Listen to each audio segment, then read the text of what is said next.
But there were times I had to get him man-to-man. And favorite team that you guys love to face in your division? Yours.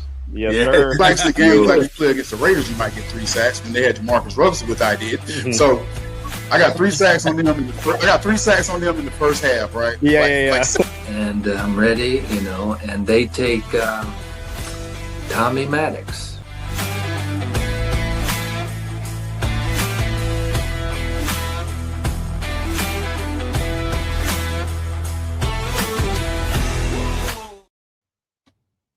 What is going on, everybody? Welcome to West War Room Rivals, our draft day special. We are just a couple of minutes before the start of the first round, as we're going to be doing a watch live party with you guys. If you guys are watching us right now on Facebook, X, or YouTube, subscribe where you're watching. Fellas, the day is finally here. How we feeling? So ready. Mock draft season is officially over. That's right. And the real thing is here. It's now time to see how right we were about our mock drafts. So we're wrong. Corey, how do you feel about just sitting there looking pretty for all night, basically? Well, that means you're going to get, at least I'll be unbiased with obviously these picks and my thoughts on these picks. But yeah, again, I got Jalen Waddle 30th. Let's go. All right. Caleb, how are you feeling about this year's draft? I think Chargers are at 22, if I'm not mistaken. So how are you guys feeling with that into the first round kind of pick? Yeah, I'm curious to see how it goes, man. There's a lot of picks before us, so a lot can happen in 21 picks. So we're going to see. Absolutely. Austin, are you about ready to see what your Chiefs do at 9? Yeah, there's been so many rumors floating around the Chiefs of who they would take at 9. Are they trading up to 3? They're also the team most likely to trade back as well. So it's like nobody actually knows anything about what the Chiefs are doing. So I am ready to just see what happens, whether we get a quick trade, stay put, move back, whatever it is. It's draft time, baby. Will you be upset or will you be okay with the decision for the Chiefs to trade up if you feel like they get a guy that they really wanted? If we trade up, as long as it's for not a tackle, premium position like edge rusher, or, Arvell Reese, who can kind of be that hybrid little joker for Spags, I think I'd be okay with it. But we're going to see. Honestly, a tackle at 9 would send me close to a crash out. A trade up to 3 or 4 for a tackle would probably send me to a crash out. I can't wait to ask you that question every episode we do in the offseason. And how do you feel about your rookie tackle with the 3rd overall pick? That'd be great. No, yeah, that wouldn't be cool. Unless he balls out, then I'll more than happy be wrong. But sure. I don't feel like there's that tackle in this draft to take that high. Yeah. Well, guys, during this episode, we're going to be reacting to every pick. We're going to have polls out there for you guys. We're also going to have the banners you can see in the ticker down below updating with picks, giving our honest take and opinions of the draft picks that happen. We'll see what team reaches for a player. We'll see what team trades up, trades down, all that kind of great stuff. So this is just us hanging out, shooting the shit more or less, and trying to get prepared for the NFL season. Because after the draft, it's go time, guys. We're there. And let's go ahead and let's throw up the first poll, Caleb, as we get kind of set. As we see here. So the first poll question of the night, everybody, is will the Raiders draft Mendoza? I still think it'd be hilarious if we went all this time and the Raiders traded the 1st overall pick out of nowhere. Dude, honestly, if we don't draft Mendoza and we go with something stupid like Ty Simpson, I might actually just sign off in the middle of this live. I'm just going to go. I'm just going to straight up leave it. I'd be so pissed if that happens. We're here for it, honestly. No. That'd be it. That'd be into the war room. I don't think I couldn't show my face on this live any longer because that would suck. But I think we need to ask you the same thing you asked Corey. Your pick's going to be kind of made rather quickly, and then you're just going to be sitting here looking pretty for the night. Is it Fernando Mendoza or a rough night? Is there anything else they could do where you would be maybe okay? So at this point, no, it's like draft Mendoza. Don't overthink it. Just do that. I don't really want to go with this whole notion of we traded the 1st pick for the 2nd pick and a bevy of other picks and, it's for depth and all that. just get Mendoza. He's kind of been in the building. He has the playbook room, reportedly. He has all this other stuff set up to make him successful on the team. And he doesn't even have to be the week 1 starter. He can literally just sit back majority of the season, learn under Kirk Cousins and Clint Kubiak. There's no pressure for him to start. So why would the Raiders, who have rented Kirk Cousins for 1 season, then go off and trade the first overall pick and maybe walk away with not even a quarterback in this draft? Because this is probably the only opportunity they'll get a decent quality quarterback. And don't give me this argument about Ty Simpson. That's not going to work for what the Raiders are looking for. So it's 100% Mendoza. Right. I don't think it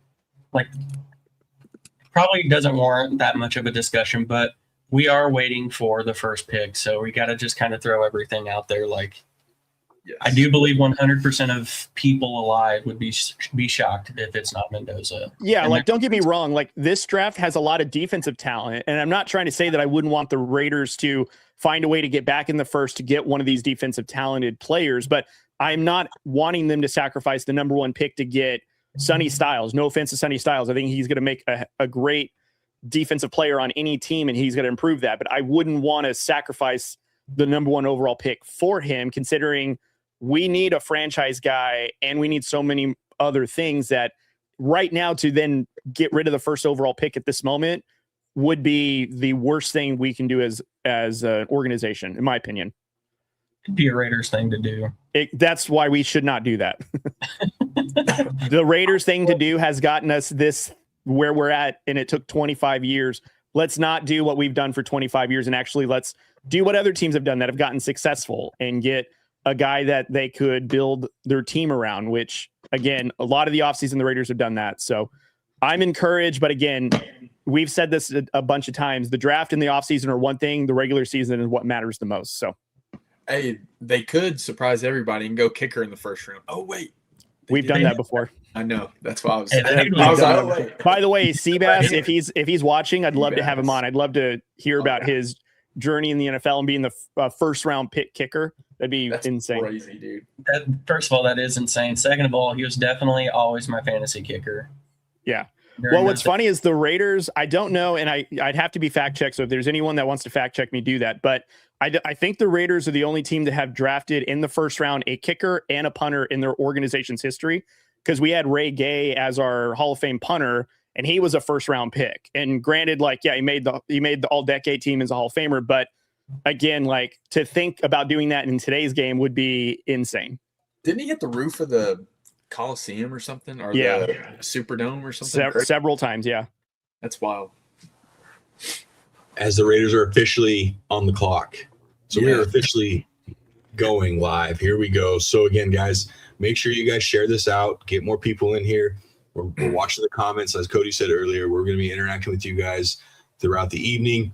And again, as the picks come in, we got things that we'll talk about per each pick. But again, the main thing is here. If you are new to the channel, please hit that like and subscribe button and continue to share it out amongst all of your friends. And let's have fun tonight as the Raiders are officially on the clock, and I wonder what they're going to do.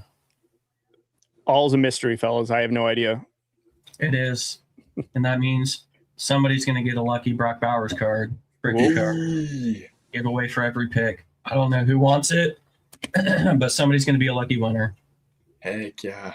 Unless they don't draft Mendoza. Like, if they don't draft Mendoza, I'm just putting the card away. Like, nobody deserves this. Honestly, like, there's a lot of things that I would be surprised the Raiders would do. One of them passing on Mendoza. But honestly, ESPN's already projecting that he's the number 1 pick as we're watching it right now. And I'm seeing a lot of different comparisons of like what Mendoza might be. I've seen it everywhere from, he's going to be a version of a Joe Burrow. He's going to look like a Kirk Cousins. Caleb, you text me something that he's going to be in the same class as like an Andrew Luck, which, I mean, that'd be great, but we have no idea. Yeah, literally. There's so much. And I said this before, if he does have a bad start, because, I mean, I think the Raiders are going to draft him right now. Right. If he has a bad start, I hope Raider Nation does not just like go all, just fly off the wall, Right. because I think with him, it is going to take some time, and they do it's just going to take some time. He's a young guy, new to the system, that kind of deal. So, yeah, and I think and to echo that, I think what's curious is there's been a lot of like young quarterbacks drafted in the first round or other rounds where they've kind of made an immediate impact on the team that drafted them within their rookie year or at least year 2. And I think what I want to make sure is that, again, like to echo what you're saying, Caleb, is that the Raider fans just be patient with the development of Fernando Mendoza. Like, sure, national champion, but the college football game is a completely different league and game as compared to the NFL. And Mendoza's going to have to adjust to it. The Raiders are going to have to do what they can to bring him up and not, tarnish him. And, that's a big responsibility for the Raiders to do. And there's not a lot of quarterbacks that they've had in the last 20 years where they've done that. So, well, and even if the fans kind of turn on him, I hope the organization doesn't echo that, right? Right. Keep that noise outside. absolutely. That seems to be something the Raiders haven't been well at, among many things, but that's one of them, is kind of letting fans dictate moves or noise inside the organization. So I think they got good pieces in place with their coach, bringing in someone like Kirk, to where even if the fans get a little impatient or something, they'll be able to handle and do that okay. Yeah. And then right here, halfway on the clock. Oh no! This one I wanted. And again, thank you, Tony, for this one, guys. Shout out to that. We got all the comments popping in real quick, so I apologize for that. But we talked, probably right in around free agency and the start of free agency, that they needed that bridge quarterback, right? Like once Spytech came out and said, hey, it's not guaranteed he's going to play right away. So then you already start thinking, we mentioned Kirk Cousins, Joe Flacco's name was brought up. Was it one of those where they may, look for someone else? But we've been on board with this Kirk Cousins signing, and we thought it'd be a great job for him. All right. And it's official, guys. The Raiders pick is in. We were just waiting to hear what the pick officially is, but all things considered, it's looking like it will be Fernando Mendoza. So we're just waiting for the official ESPN word. So the pick is in. Yeah, we don't want to jump the gun. We don't want to miss. We don't want to be too hasty, guys. I mean, we've only been predicting this since December. We would hate to be wrong on this occasion. Honestly, since about September, we knew the Raiders were going to be here. We just didn't know who the person was going to be. Yeah, you know what? Labor Day weekend, when the NFL season kicked off, we kind of figured we were going to be at, You guys started 1-0, didn't you? We did. You know who we beat? The Patriots, who beat the Chargers. Sorry, Caleb. I know. You guys basically made the Super Bowl. We did. That was our Super Bowl, and also beating the Chiefs. So no, that's not what we're talking about. You beat the Patriots, so you might as well have been in the Super Bowl. That was, you know what? Yeah. Oh, here it is. Goodell's walking to the podium now. Everyone's favorite commissioner. Boo. Boo. I will say Rodgers dressed pretty spiffy tonight, if I do say so myself. And it's official. A year the Raiders have selected Fernando Mendoza. What a pick. He's had that hat for like 6 weeks now. So yeah. So Cody, this is you, man. Now it's official. Give us your thoughts, man. Well, I'm glad we made the right decision and we didn't do anything too stupid or trying to outsmart ourselves by trading it away and I get it, the extra draft capital is fine, but what the Raiders have been passing on for several drafts has been a quarterback to essentially replace Derek Carr, who was the last quarterback that we had as like a franchise guy. So this is the right move. I mean, we talked about this several times throughout the season, throughout the offseason. This is the right pick. So I'm glad it was finally made. It's official.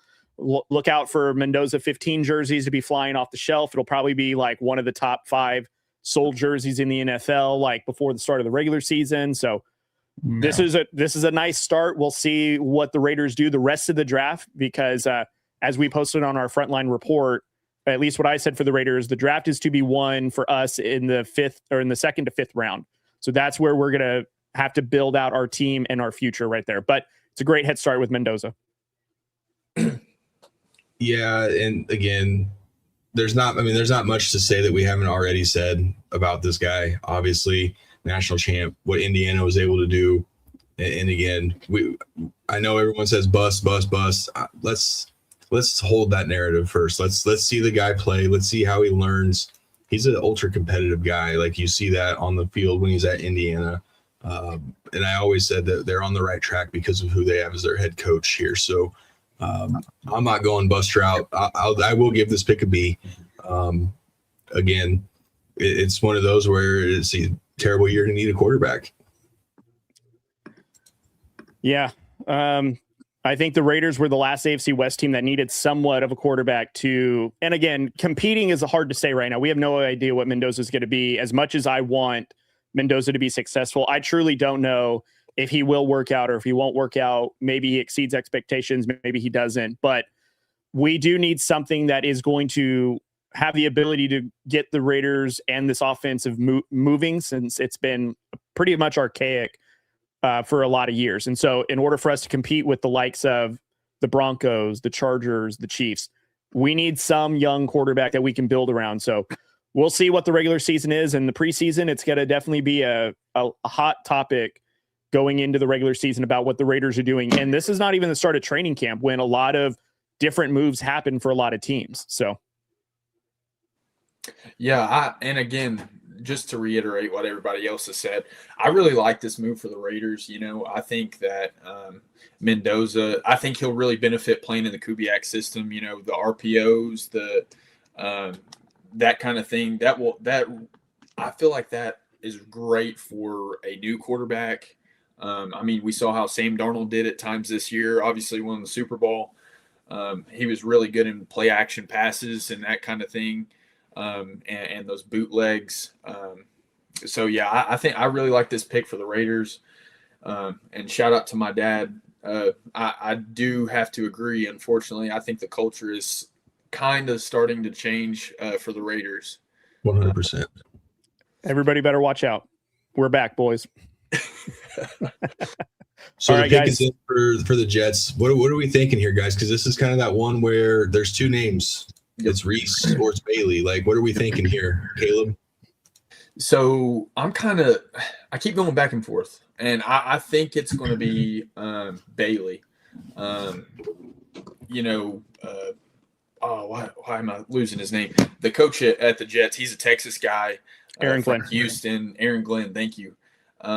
He's a Texas guy. I kind of think he's going to go David Bailey here. I really do. I know they're also really high on Arvell Reese, but I don't know.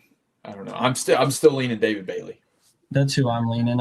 I think he's the most ready pass rusher in this draft.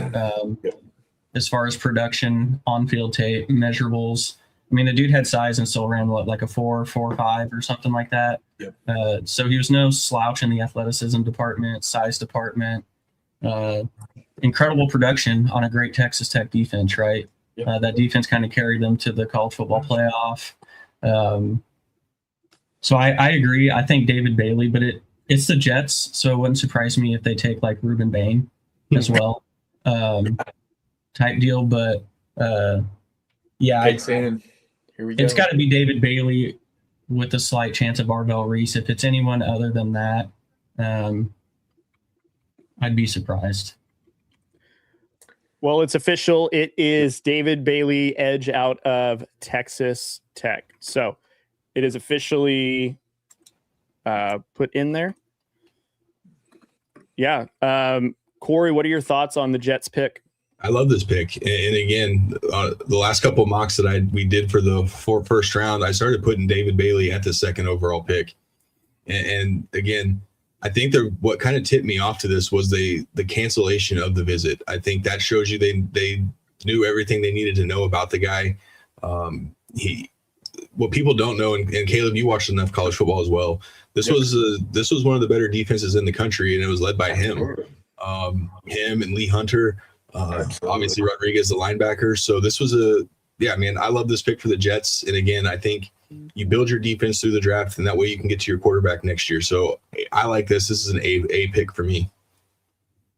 Yeah, I love this pick. The more I've really thought about it, some stuff had came out that he was kind of hothead at times, stuff like that. I don't buy into that. And if anything, I would love that in an edge rusher.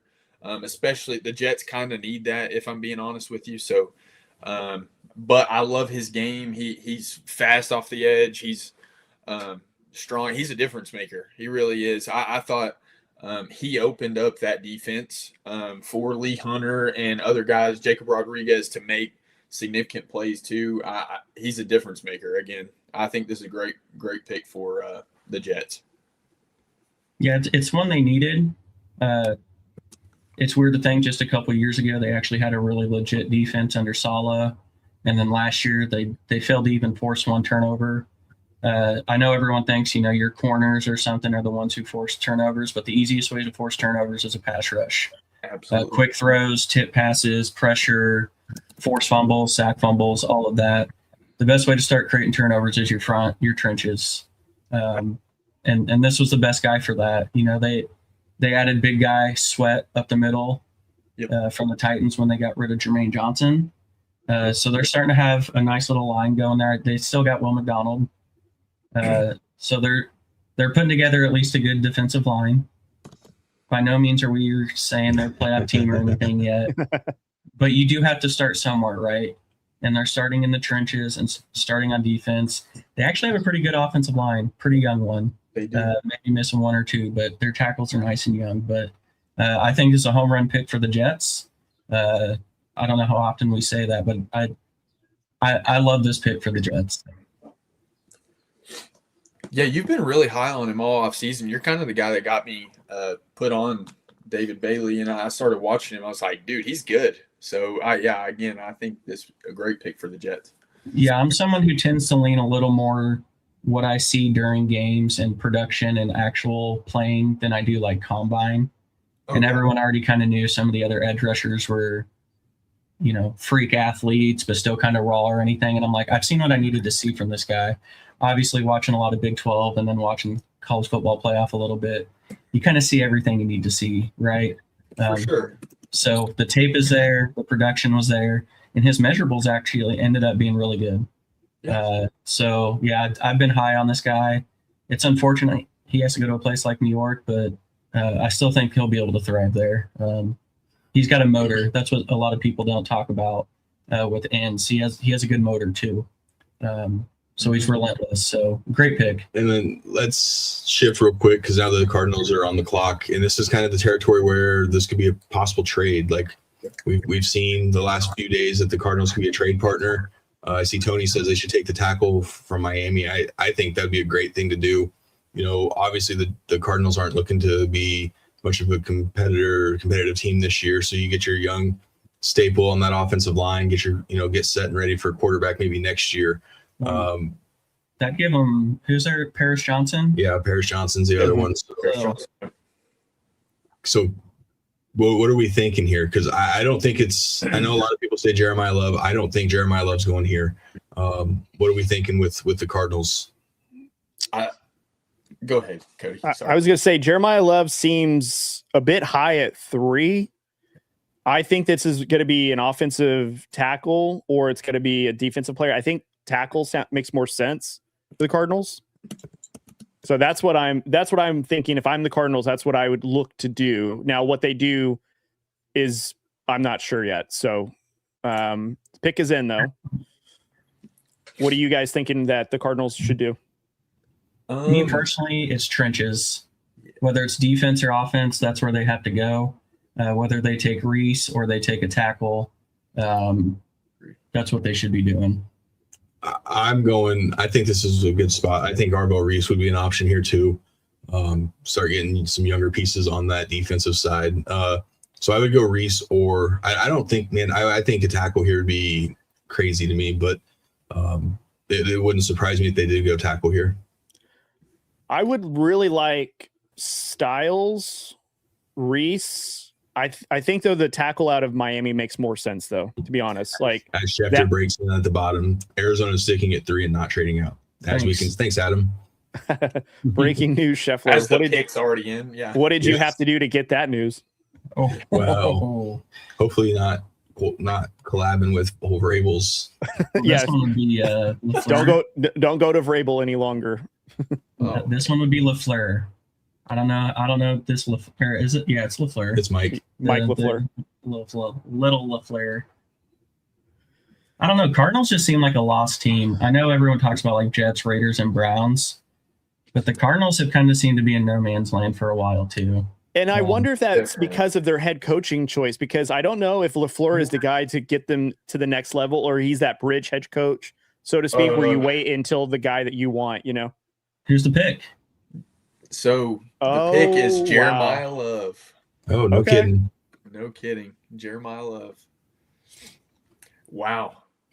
I was just so it's shocked. a solid pick. He's the best player in the draft. This is the best player in the draft. So, I mean, at this point, why not? Obviously, I find it weird that you have James Conner still. You signed Tyler Algier. Now you're bringing in Jeremiah Love. I mean, I guess maybe you're moving on from. They really want to run the ball. That's for sure. So my reasoning, I love Jeremiah Love. I think it's a great pick regardless. The one thing that kind of turns me away from going this high on a running back is just because they're immediately going to be one of the highest paid running backs in the league. That's the only tough part for me. But again, I love this pick. I love his game. I think he's a really intelligent football player. Like if you watch him play, he's really good in the pass game, really good in the run game. It's hard to find a hole in his game when you watch, really. Yeah, and it's one of those where, like you said, given where he's going to be positionally paid, it makes it a little more risky that he needs to be like a Bijan Robinson, CMC type game changer. So that adds a little added pressure, and he's every bit worth going in the first round like this. But again, added risk as a running back. An added risk going to a Cardinals team. Let's be honest. Where that team's at right now, does he really move the needle for them that much?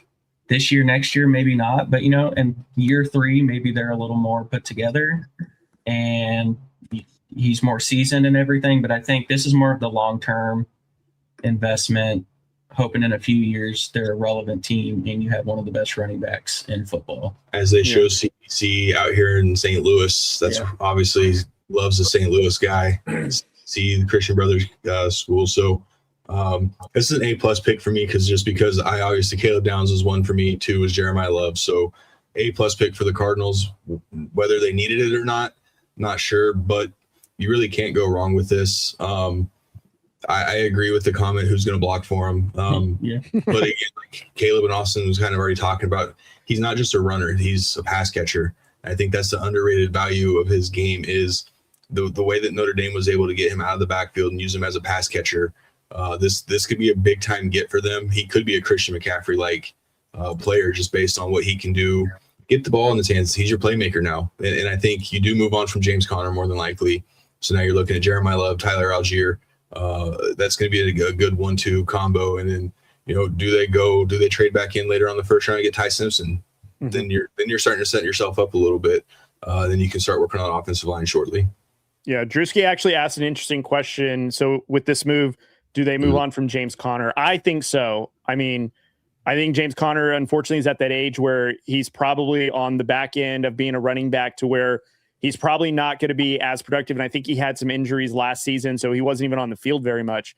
So this is probably the Cardinals' way of, one, you got your number one guy, you have Algier. And I know they drafted another guy 2 seasons ago, I think in the 3rd round, if I'm not mistaken, who's got a similar build to James Conner. So James Conner here is probably the odd man out contractually and also just in general. Like, you want to get younger, Connor's probably going to have to go somewhere else in order to, see a lot of playing time. And as the Titans pick comes in, they just handed Robert Saleh, Arvell Reese, essentially. I think that's the pick here. I mean, it may not, nothing's confirmed yet, but you're handing Robert Saleh, Arvell Reese. If that's the pick, man, that's crazy. That's crazy to me. But again, we knew there was gonna be one pick that kind of took us somewhere, and I think this is kind of that one that sets it, because I thought Jeremiah Love would definitely go to the Titans, but here we go. Now, do we think that it's Reese or do we think it's Downs for the Titans? Well, I think it's Reese. if it's Caleb Downs, I mean, let's give Robert Saleh that piece, man. I mean, holy cow. Right. Yeah, I'm kind of leaning towards Reese as well. And just for the fact that I think whoever they get right here, and again, if it's Caleb Downs, that's an excellent pick as well. I think they really need to find a true heartbeat of a defense, and a green dot guy, really, if I'm being honest with you. And I think he's a great first step there. Yeah, they got Simmons and Jermaine Johnson in the trenches. Yep. So it wouldn't hurt. JFM. And John Franklin Myers. So it may not hurt to have a Reese or a Downs guy, but are they high on one of these receivers? Maybe. I mean, you got to get Cam Ward some weapons too. That's quarterback. That's a very good point. I mean, Tate is right there for the taking for the Titans. That's a lot of T's I just said in a row. That's kind of weird, but that would be a very interesting selection to give Cam Ward like a better receiver than what he was using this season. Granted, hopefully it's going to be a better offensive structure with Brian Daboll, but I think they did also get Rendell Robinson this offseason as well. So, I mean, you got a slot guy, so maybe they get their number one guy here too. I still think it'd be too soon to take a receiver here, but I don't know. Like I said, Jeremiah Love was supposed to be my pick here, but here we go. Yeah. Goodell is at the podium. Wow. Hold on, Caleb. Stop doing that. You're like 10 seconds ahead of everybody. My bad. It helps me with the graphics, though. So with the here we go, guys. So with the Titans pick, they select Carnell Tate, wide receiver, Ohio State. See, I thought it might be receiver. Wow. All right. So, Corey, you said that this was too soon for an offensive weapon or a receiver. What are your thoughts now that the Titans pulled the trigger? Yeah, so my initial thoughts are they love their defense and where they're at defensively. So I think using the pick here at 4 would have been, something that they didn't need. So why not take the best offensive player available? You have your quarterback, Wan'Dale Robinson, obviously. Tony Pollard will be the running back there. I mean, get your guy on the outside, as you see here, 6'2", 192. Obviously, what he was able to do at Ohio State. I tend to agree with some of these. I don't see it being a or a B. Let's see. But again, you're in a position. You had such a great offseason and free agency. Why not? So they got their guy. I'm not going to lie. I'm shocked that they went receiver this early. I thought maybe if they really wanted to, they might have found a way to trade back into like maybe the low end first round to get somebody or wait till the second round. But hey, if they really believe in this guy, I kind of feel like with the way that Saleh runs his team, he's very much defensive focused. And I thought that would have probably been better for the team, at least, because with Cam Ward and Daboll's offense, got to get him acclimated. You want that defense to give them more opportunities. And I feel like for what Saleh usually likes to do, I felt like maybe here he should have gone defense. But hey, congratulations to Tate for being the fourth pick. They spent so much money on defense that this makes sense to me. I actually like this pick. I don't think he's going to be like other Ohio State receivers. I don't think he gets to like the JSN level. Mm-hmm.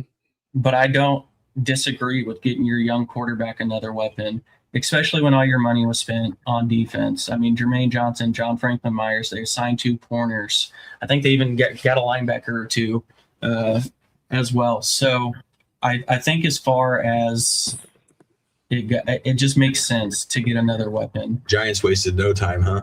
It's literally the pick is in already. Arvell Reese, please come to the front. That's what I'm assuming. Well, it could be Reese or Downs. Again, we talk about who's sliding. I mean, if it's not Reese here, that could be one, though. With Cleveland and Washington coming up, I don't think it'd be that far off. But yeah, the Giants couldn't have got that in any quicker. So apparently, it's someone that they must. Yeah. It's either Reese or I almost want to say like maybe they look at a tackle to protect Dart here, because they need an offensive line to protect him. They still had Evan Neal as their left tackle. He was rock solid for him last year. And Andrew Thomas. Andrew Thomas was an all pro one year. One of them was. Yeah. So, yeah. There's no way Harbaugh isn't taking Reese, Styles, or Downs. He probably didn't think that all three would be here. Literally, God, if Reese falls all the way to the Chiefs, I might actually crash out just on that. That would suck. If he falls all the way to 9. Well, it's panning out kind of how the Chiefs are wanting to, right? Yeah. Like, I love it 3. So that takes Reese still on the board right there. And then obviously with what the Titans are doing, going receiver here. So, and again, look at Cleveland, Washington, and then I think it's New Orleans. Yeah. And they're going to have a couple selections to choose besides tackle. Oh, absolutely. And even if they went wide receiver here, I still like their wide receiver options that are there at 9. I really do. I know you all may not agree, but I really like Jordan Tyson. I think Jordan Tyson's really good. I don't think they go there, obviously, but I think Tyson could still possibly be a pick at 10, maybe. Well, you guys, I think there's some news that's going to break here in a moment because I'm seeing on the ESPN app here that the Chiefs have now gone up to the 6th spot and the Browns are now in the 9th spot. So I think there's a trade that they're about to announce where the Browns and the Chiefs have flipped. So the Chiefs would now be picking 6 once the Giants pick comes in. So maybe this is where they either get Styles, Reese, Downs, or whoever is kind of there left from whatever the Giants pick is now. I think with the Chiefs, I'm leaning towards Downs. I think so too. Like I was saying, like from what Austin was saying, like Downs is the guy. And I see that fitting with this defense and how Spags likes it, but are the Chiefs willing to let him fall that far, or are they going to go get him, Or if the Giants go here, Downs. if it's whoever the Giants don't go with here. Right. So they have their pick of the litter. They can either get their green dot Mike, that edge that they want, or they're going to get that ball hawk and Downs. I mean, that's a hell of a way to get your defense, reset, considering you guys lost half the secondary. How long have I been saying Caleb Downs is my guy? Since before the end of the regular season, I think. Before the end of the college season, for sure. But I don't know. Like Giants, they need more. They don't really need that Reese guy unless they play him as like a true linebacker. I mean, they got Carter, Burns, Thibodeau. Then to me, this makes sense. Downs is going to fit nicely with that team. So, yeah, it gives them a Okereke, who obviously is a free agent now. So they're looking at a replacement there. That could be a good Reese. Sonny Styles. Sonny Styles could be there. I think this would be a little bit of, I wouldn't take Sonny Styles over Reese, but again, I think it's narrowed down to whoever the Giants don't take. That's who the Chiefs are going with, because I think the Chiefs realized that at 9, one of those guys were going to be, both those guys could possibly have been gone. Because I think when you look at especially New Orleans, that could have been one of those teams that may have taken the other one, but I said all along, if the Chiefs ended up with Caleb Downs, that's not what the AFC West wants. Yep, and the Chiefs did officially make that trade. Yeah.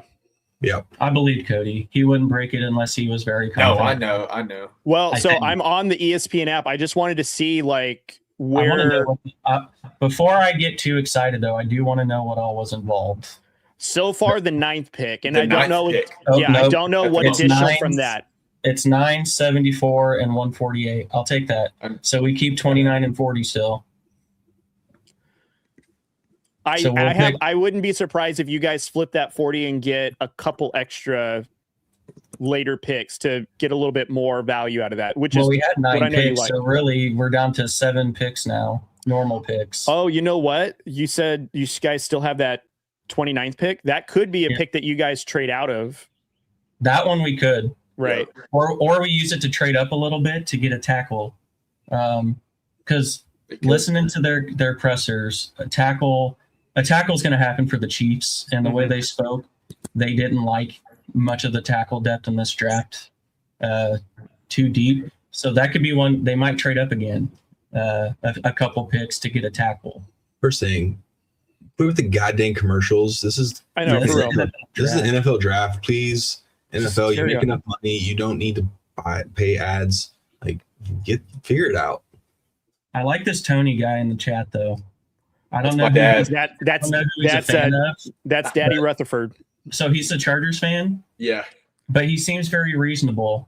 He is. Unlike you, Caleb. Just kidding.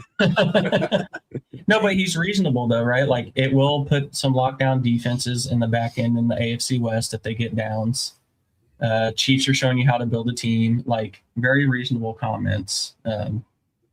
For sure. I didn't know it was your dad, so shout out Daddy Rutherford. Oh, Rutherford's right in the name. Now that I know. Yeah. Okay, that makes sense.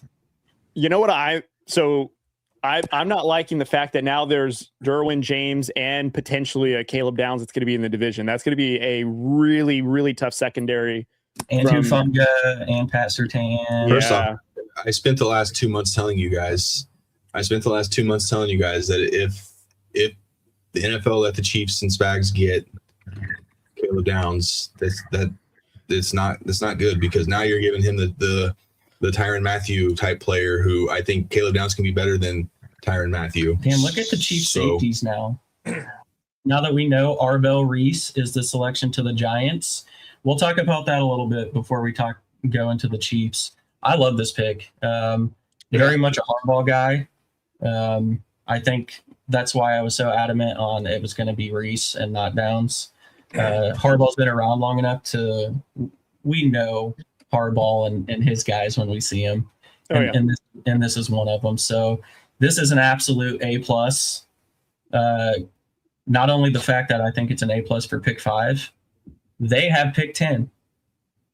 So I think they got a premium guy at 5, and they can very well, with how the draft's going, they could very well get a corner. Mm-hmm. They can get their Jordan Tyson or Makai Lemon or something at 10. Giants are sitting pretty. If you're a Giants fan, so far you were happy with getting a 10 pick for Sexy Dexy. You're super stoked with this pick, knowing you pick again in a few. Giants should be on cloud 9 right now. I think the one thing about the Giants, first off, on the defensive side, this is great. I think, again, if I'm not mistaken, remind me, guys, it's been a long offseason. Matt Nagy is the OC of this team, right?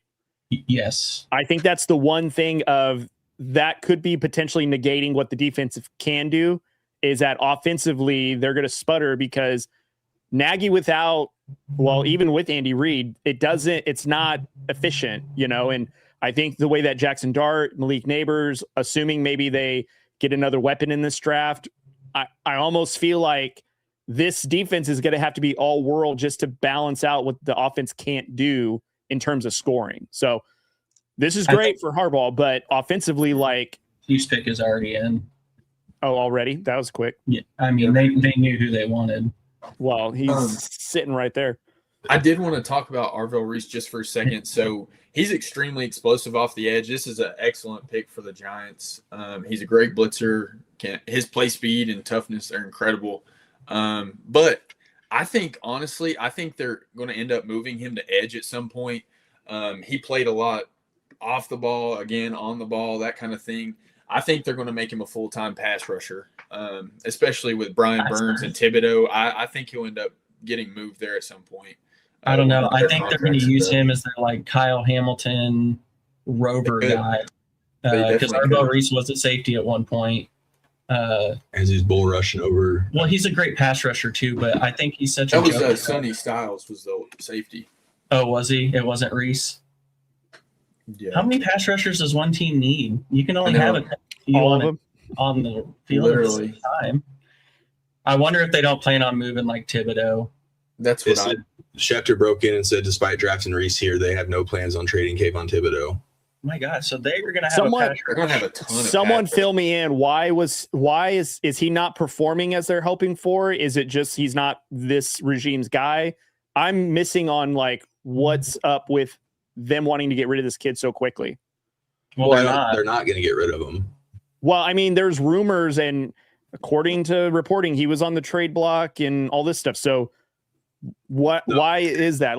What's going on? He's still going to be their edge, and I still think that this is going to be their inside guy, outside guy, excuse me. Again, he's one of those jack of all trades. You see the highlights up here. He can play around. It's going to be similar. And again, I'm not comparing him to Micah Parsons whatsoever, but I think this is a guy that you could see do very much what the Packers and Cowboys both did with Micah Parsons. He's going to line up. He's going to be a hand in the dirt. He could be a nose tackle. They could even put him inside as a linebacker there to spy. So again, this is a jack of all trade pick right here, and I think that's exactly what they're going to do with that. But it's also, you got to remember, are we coming up on year 4 or year 5 at Thibodeau? This also, 4. So they may not pick up his 5th-year option. So they're thinking ahead of time. And now you have Burns, Carter, and Reese for after Thibodeau. We've said it all the time. One of the most important things besides a quarterback is a pass rush. Mm-hmm. Pass rush is your Big Red just always looks so sexy. Looks a little slim. I know. I need him to put some weight back. Is he on. putting the nuggies down? Don't put the Nuggies down. But I like that pick for the Giants. However they decide to use them, it's going to be a win. All right, Goodell's at the podium. That caught me off guard. Oh, wow. Oh, wow. Dude, you know how not upset I am about that? That's a good pick. I really like that pick. I really do. I am so happy about this. I don't know if you needed to trade up for this, though. yeah, that's what I think. That's why I was. Thanks for all about it. All right. Dude, I'm so stoked about this. So does this still count on my mock? Because I had him going to the Chiefs at 9. Me too. So does this still count? Chat, tell me. I had in my mock draft for the 32 picks in the first round, I had Delane still going to the Chiefs, but I had it at 9, not the trade. We still got this right. We still got this right. All right, so I'm going to go on about this for a little bit because I am so stoked. 6 foot, good size, legitimate cornerback 1.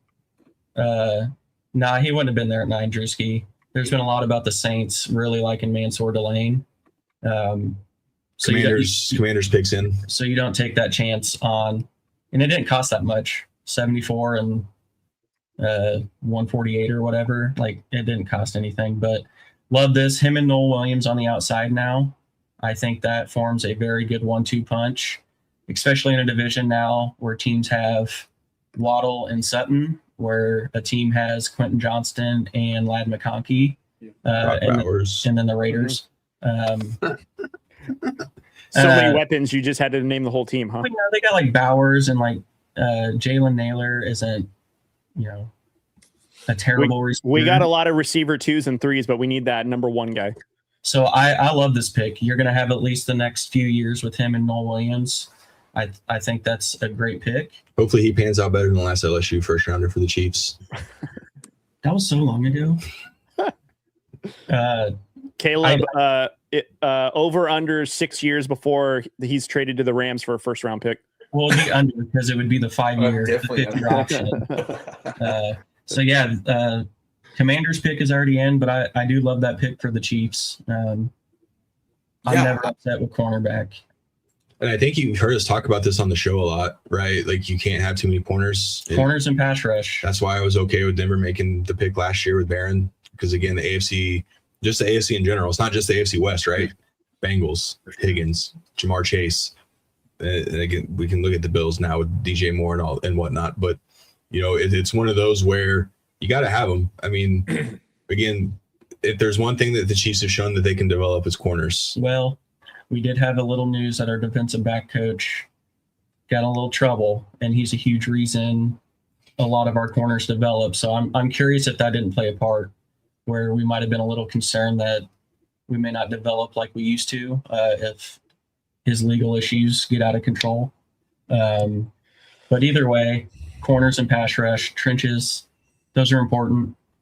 Obviously, losing 3 corners, we knew this would be addressed. So position of need, legit player. I love it. Yeah.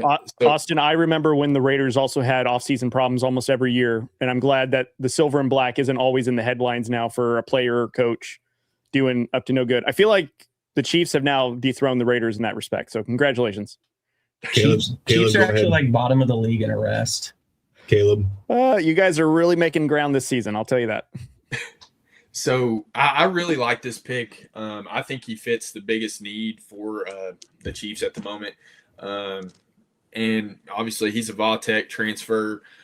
He's everything you want, literally everything you want in today's corner in the NFL. He can play inside, outside, incredible ball skills. Like, when I was watching his tape, dude, he finds the ball. He goes and gets it. And then he has the strength to where he can play press coverage, and then he has the speed where he can play off a little bit. So really like him. I think he's going to be really good for the Chiefs, unfortunately. Yeah, you have to be able to play press coverage to be a Chiefs corner. Plain and simple, which is why I like this pick. I obviously did a little research on him because if he was more of a zone cover, a zone corner, likes to keep his eyes in the backfield type thing, that wouldn't be a good fit. Sure. Spags puts his corners on islands all the time. Press man, it doesn't. We do it against T. Higgins and Jamar Chase. Sometimes it works, sometimes it doesn't. But that's just how he runs. So, yeah, I agree. Spot on with his breakdown, Caleb. As the commissioners at the podium, or the Commanders here at picks number 7, as they bring in a couple Pittsburgh Steelers legends. Let's make a good pace, though. With the old commish. Old bus.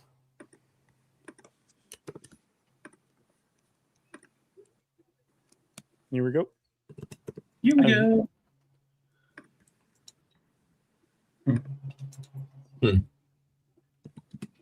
Wow. Sonny Yeah. Styles. Not, Okay. It's a great pick, actually. Gotta have it. and they still went from the Cowboys because obviously we've been seeing the Cowboys have a lot of connections with Sonny Styles. But here we go, 6'5", 244 linebacker, another linebacker from Ohio State, another defensive player. I like this pick. Again, Dan Quinn defense. Their defense wasn't very good last year. A little surprised it wasn't Caleb Downs. And again, is I don't see Caleb Downs slipping much more. But back to this one, I give this one a B. But we'll see what Dan Quinn's able to do with them. I think it's an A+. This is, I mean, I know it's probably a little high for your inside linebacker, but this guy's different. They did spend a little bit of money to work on that defense. And I mean little. But you got to have that middle of your defense guy, the quarterback of the defense. This is a great guy. Not the deepest position in this draft as far as athleticism and this kind of player goes. So I think they probably thought he would be gone by now.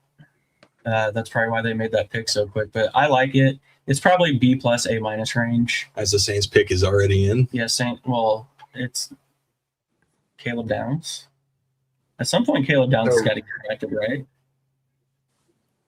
Yeah. Oh, yeah. Surely. I mean, I can't believe he's fallen even this far. But, I mean, I will say safeties do typically slip in the draft just a little bit. But, I mean, he's a phenomenal player. I did want to touch on Sonny Styles. So, again, like you all said, I think this is A+.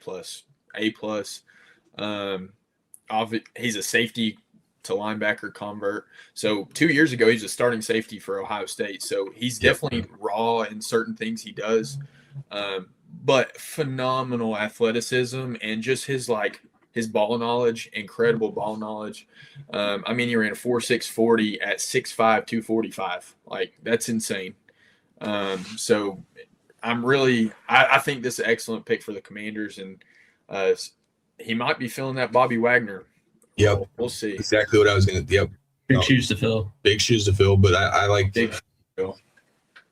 Yeah, I think you're spot on with that again, because he's going to be versatile, and Dan Quinn's obviously the defensive minded guy, so he'll be able to use this guy how he, not necessarily just as a linebacker, but now you're talking pass coverage, some of these other, spot positions, and I still think it's funny because I know a bunch of Cowboy fans who wanted this one, so.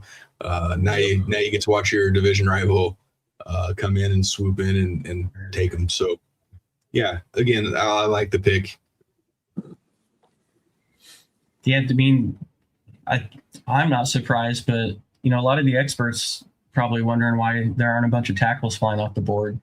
We've been saying all along we didn't feel like there was that can't miss tackle prospect, right? Yep. And I think that's going to show. You'll get a run on the tackles at some point. But we all felt like there wasn't that top 10 can't miss tackle prospect. And it's showing. These premium positions are flying off the board, as they should. With a draft like this, you don't want to reach a top 10 pick just for any position. let alone one you don't feel is as strong as some of the years. And I see a vote for an offensive lineman. I make sure you guys understand that they drafted that tackle last year. The Saints did. The one out of Texas, I believe, Banks, if I remember correctly. I could be wrong. Kelvin. So I don't necessarily see, maybe. I mean, you get your other tackle here, but I mean that's their defense. Number eight to get another tackle. I wouldn't say that. Again, they got Travis Etienne. They still have Olave. You could look at maybe another secondary receiver. Jordan Tyson would fit complementary to Olave pretty well. I think so too. But they're aging on defense. This has got to be a Caleb Down spot, or even if they need a pass rusher, a Reuben Bain, because they still haven't. Nobody signed Cam Jordan yet. I know Chiefs and Broncos fans have kind of been going back and forth on like, "Hey, buddy, come here, bud." So they do have a little bit they need to work on defense. I like what Kellen Moore can do with that offense, though, which is why I think they lean defense here, knowing they can get a couple good pieces down the road. Yep. For the offense. Yeah, I'm super curious to see where they go here. There's so many different options that they can address. I think Caleb Downs is a good fit here to the Saints, just because Brandon Staley's obviously the DC there, and he was with the Chargers. He loved Derwin James. I mean, he loved Derwin James. Always talked about Derwin James. They got their Justin Reed there still too, so that'd be one of the best safety pairs in football from day one. Like Caleb Downs was NFL ready 3 years ago. For sure. Honestly. Absolutely. Yeah, there's a lot of. This is probably the most questionable, like question mark pick for me. All I have to say is I'm so happy right now that there's no alignment off the board. That's all I got to say. Yeah. It makes us look a little bit more credible when we don't see any linemen off the board quite yet, especially when we were just sitting there dogging on the offensive line not too long ago on our show. Literally, I think it's Bain, or I think receiver. Again, it could be Caleb Downs, but I don't see. What if Caleb Downs gets to the Giants? I like Bain. Well, I think Cleveland would be a spot for him. See, I thought Cleveland traded back for one of the tackles. Dude, if Caleb Downs landed in Cleveland, oh my gosh, that defense would be crazy. You're not lying. They just mess around and take Reuben Bain. Literally. As I see Kate popping into the chat. Kate, welcome in. So again, guys, as we're waiting for this pick to come in, please make sure you hit the subscribe button here. You can give us a like, subscribe, share this out. We're on Facebook as well. So hello to our Facebook friends. Make sure you guys like this and also share it out as well. So again, the first round kind of picked up pace a little bit there for a second. So as we're waiting for the Saints pick right now, is there any surprises? I think Chiefs taking the corner at 6 is the surprising part, only because everyone assumed it was going to be edge or tackle. And again, smokescreen season, right? Yep. We all knew they needed a corner, but you didn't hear a peep about it from Kansas City with the lane. So for me, them trading up for a corner is actually a surprising part for me.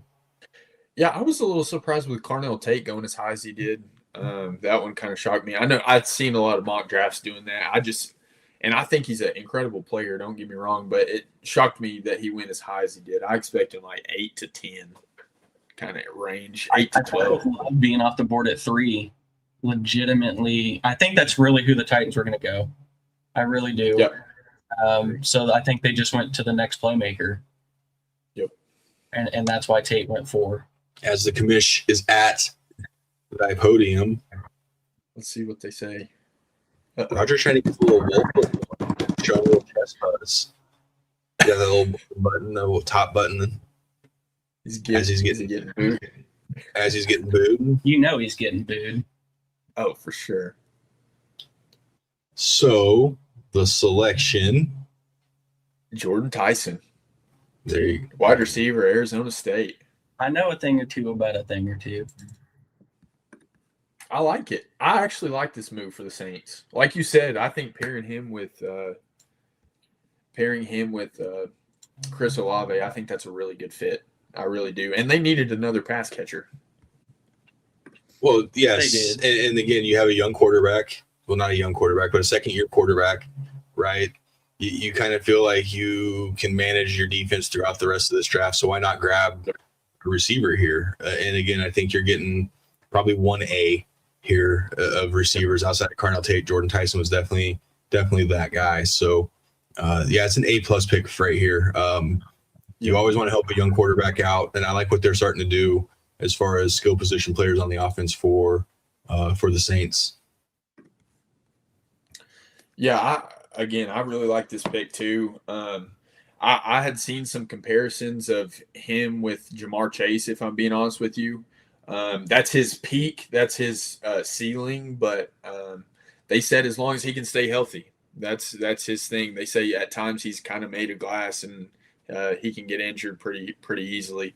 But incredible ball skills. Like watching him play, I saw some of the catches this offseason where he's just like snagging them out of the air. Incredible. Yeah, I mean, you can see the highlights right here. I mean, his get off speed, his separation's great.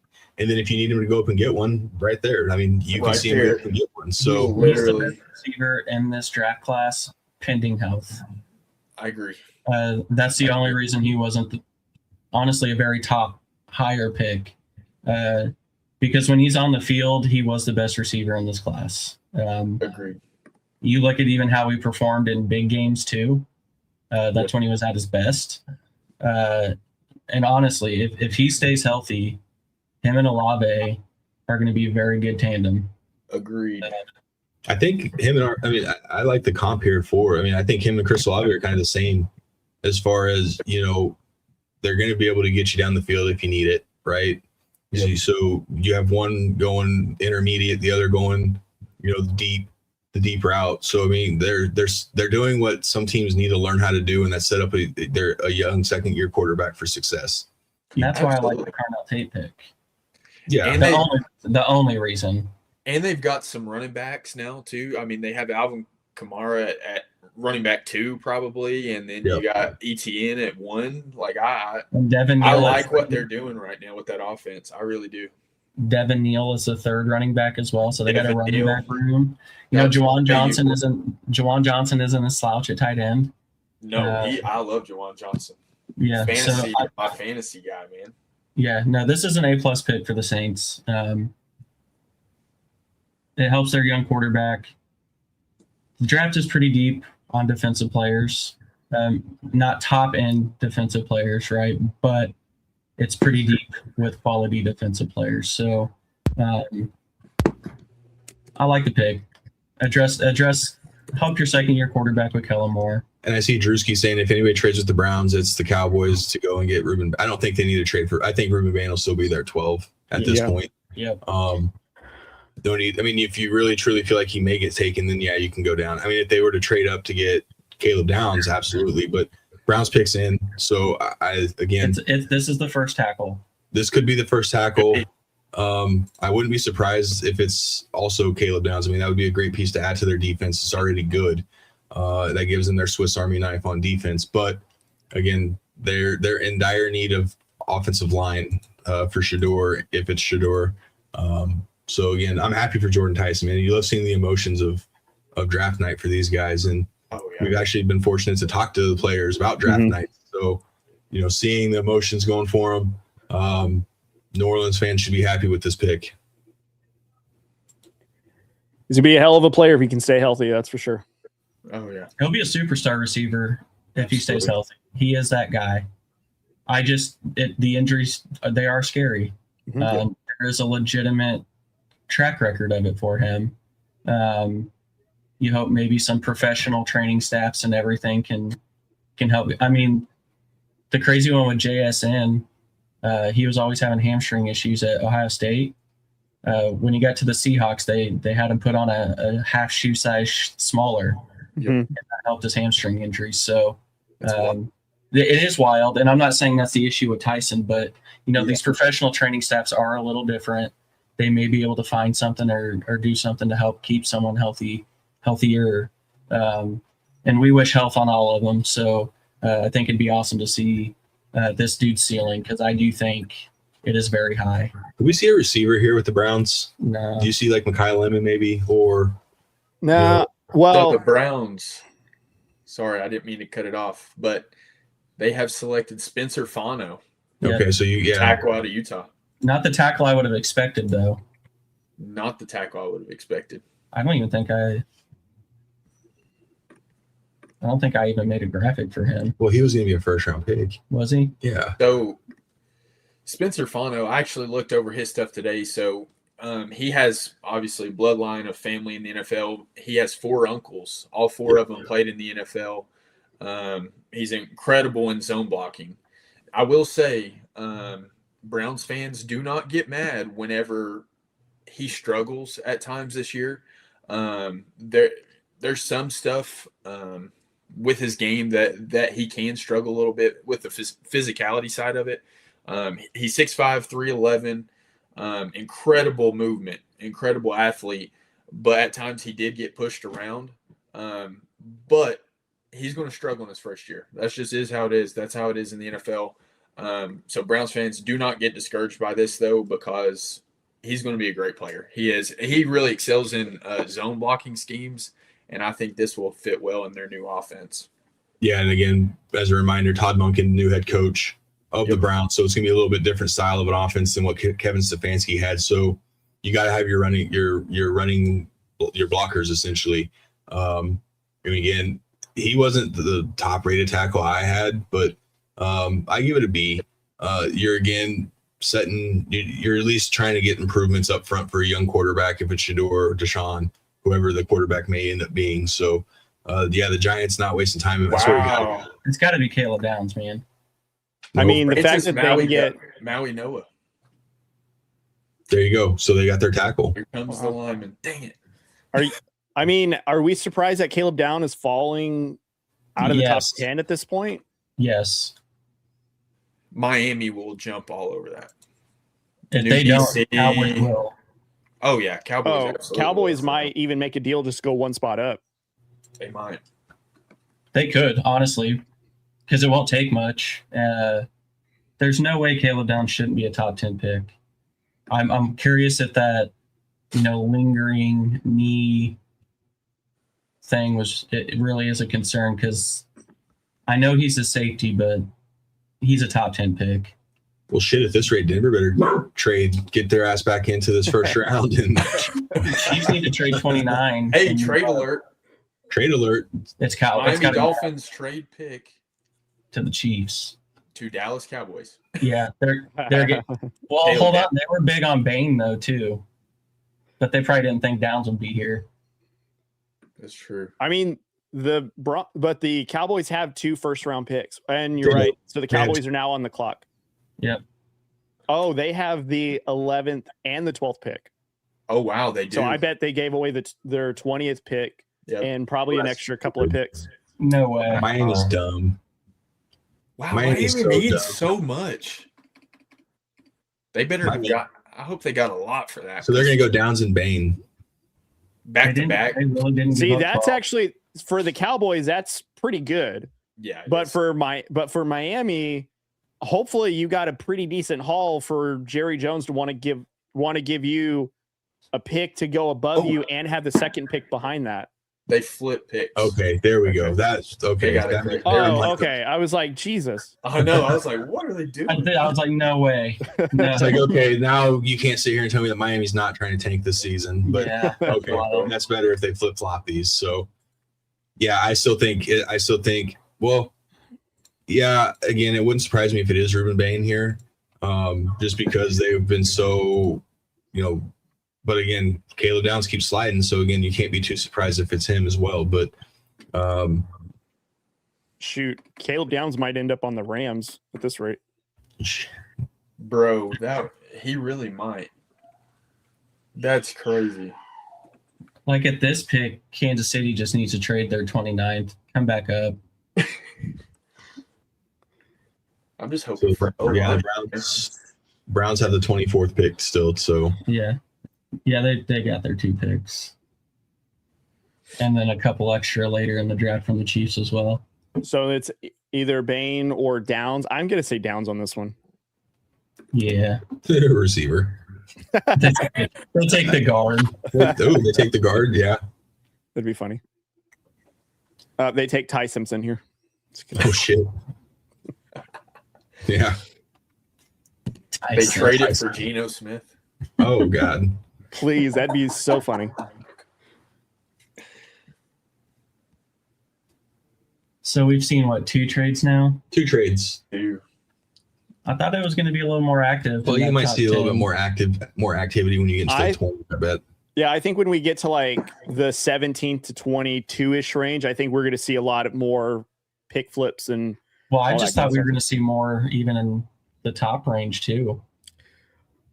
People trying to come up to get one of those premium people because it's not a draft full of them.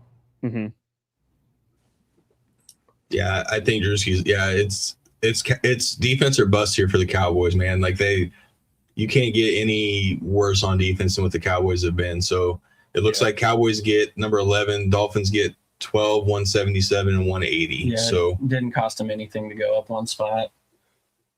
Miami kind of gave that up pretty quickly, though. Yeah, again, I probably could have fleeced Jerry Jones in some pretty good amount of capital just to go up one more spot, you know? They probably could have. They could. I mean, they could have, but Geriatric Jerry. So you still feeling the same about Mendoza, Cody? How you feeling? Yeah, that's what you got your jersey ordered yet? No, not yet. I'm actually just trying to keep up. As I was glitching, I left for a minute because my stuff, I couldn't even see you guys. You all froze for a minute.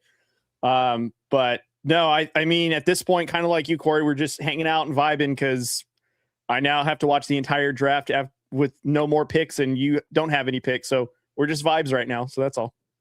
So it's a good time to remind everybody, if you're new here, hit the subscribe button, give us a like, share this out. Thank you all for tuning in on YouTube as well as Facebook and X. So share this, repost it, like it, get more people in here. It's been kind of a fast pace. We're already at pick number 11 and we're an hour and 10 minutes in. So again, these teams know what they want. They're not messing around with it. We've seen a couple trades. Obviously the Chiefs traded up to number 6, got the corner from LSU, Mansour Delane. Big fan. So Caleb Downs still on the board. Not sure what the Cowboys will do here. Some are thinking Ruben Bain. Some are thinking, could be Caleb Downs here.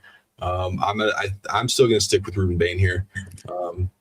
I think there's just been too much. They worked him out. They did a lot of things here. So what do you got? I was going to say now I can be one of those fan bases who say I have a better cornerback than Pat Surtain. It's not going to be true, just like every other fan base. But now I can say it. That's some wild. And not completely dumb. Some wildness right now. It's just dumb saying it. No, well, it's dumb anyone saying it, but at least I now have a number 1 corner. Yeah, I mean, and I can sit here and debate you when you do say it. So it's just like whatever. Caleb. It's no different than another guy I wanted to bring up. Are you all surprised that Kenyon Sadiq is still here at 11? No, not surprised. Yeah. I'm not either. A lot of the mocks I was doing, I don't think there was a team I thought was going to get him until close to like the 20th pick. I think the soonest I had him was at 18. I think that was the Buccaneers at 18. No. Oh, 15. 15. The highest I had him was 19 to the Panthers. Okay. I would not be surprised. I think the highest I can see him go is the Ravens or Bucks.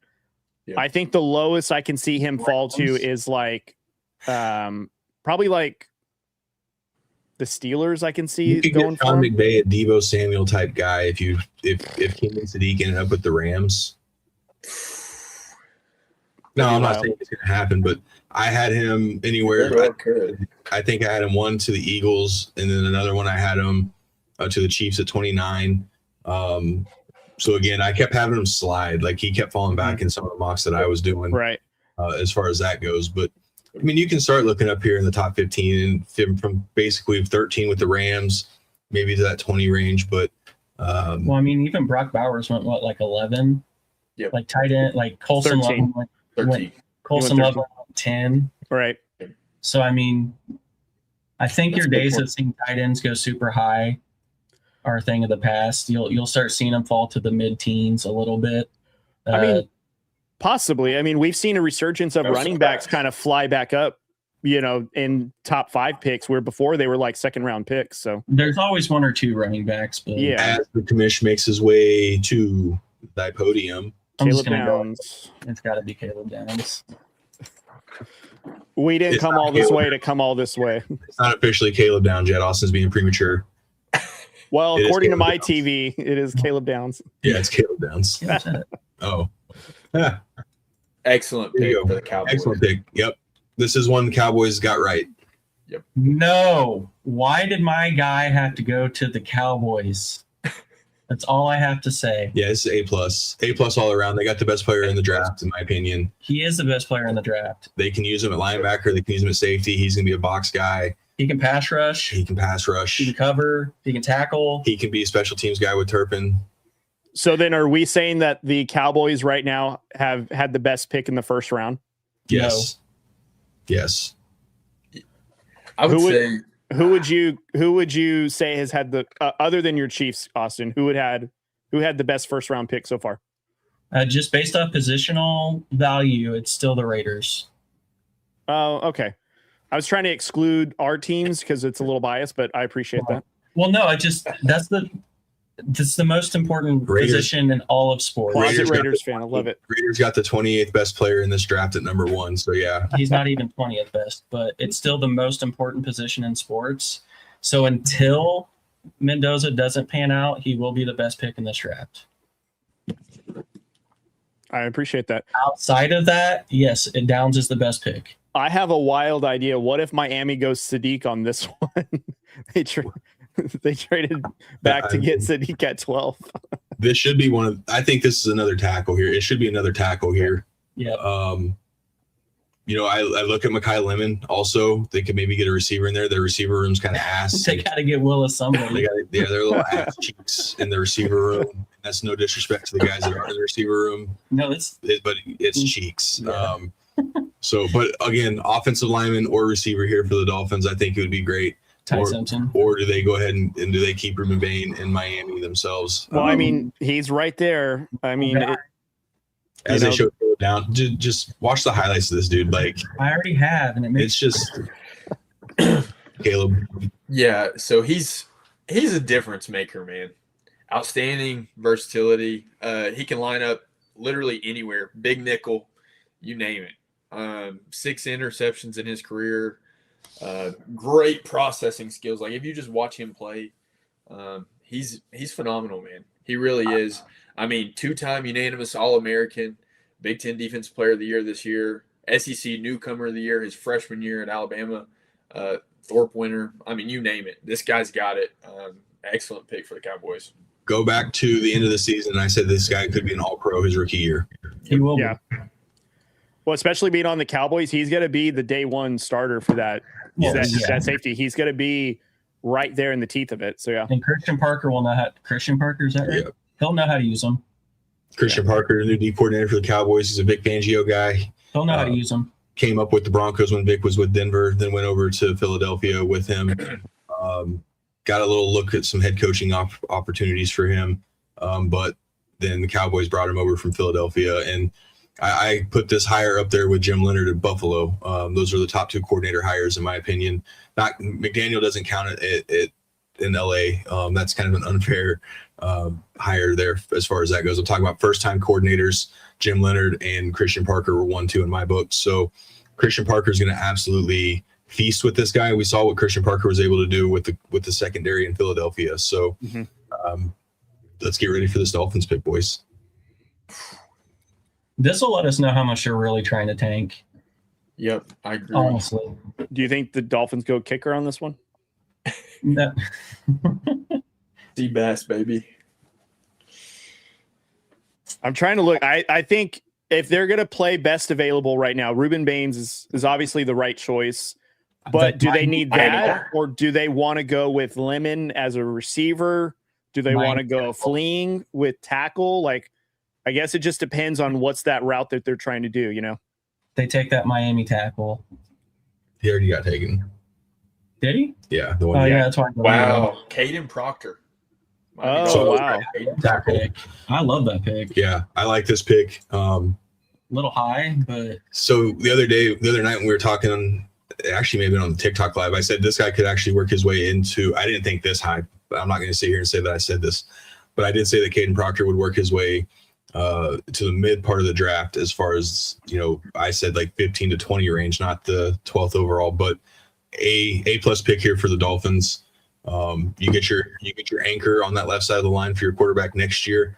Well, if you go quarterback next year with Malik Willis, obviously there now. So love this pick for him. 6'7", 352. Are you kidding me? And just when they show the highlights on TV, everyone, I want you to watch how this guy moves. He's absolutely a stud. Absolutely. Yeah, I mean, they're throwing screen passes to him. Yeah, this is a tackle for 15 years. Yeah. Mm-hmm. It's a really good protector for Malik Willis to see if you even have a competitive team. And yeah, very interesting to see. And it looks like the Rams pick is already in as well. Now this dude is going to have so many quarterbacks. He's going to have to protect the next 1 to 4 years until Dolphins figure it out. But any quarterback that goes there knows that they have a great tackle in front of him. This dude's a stud. He's massive. He's athletic. 6'7".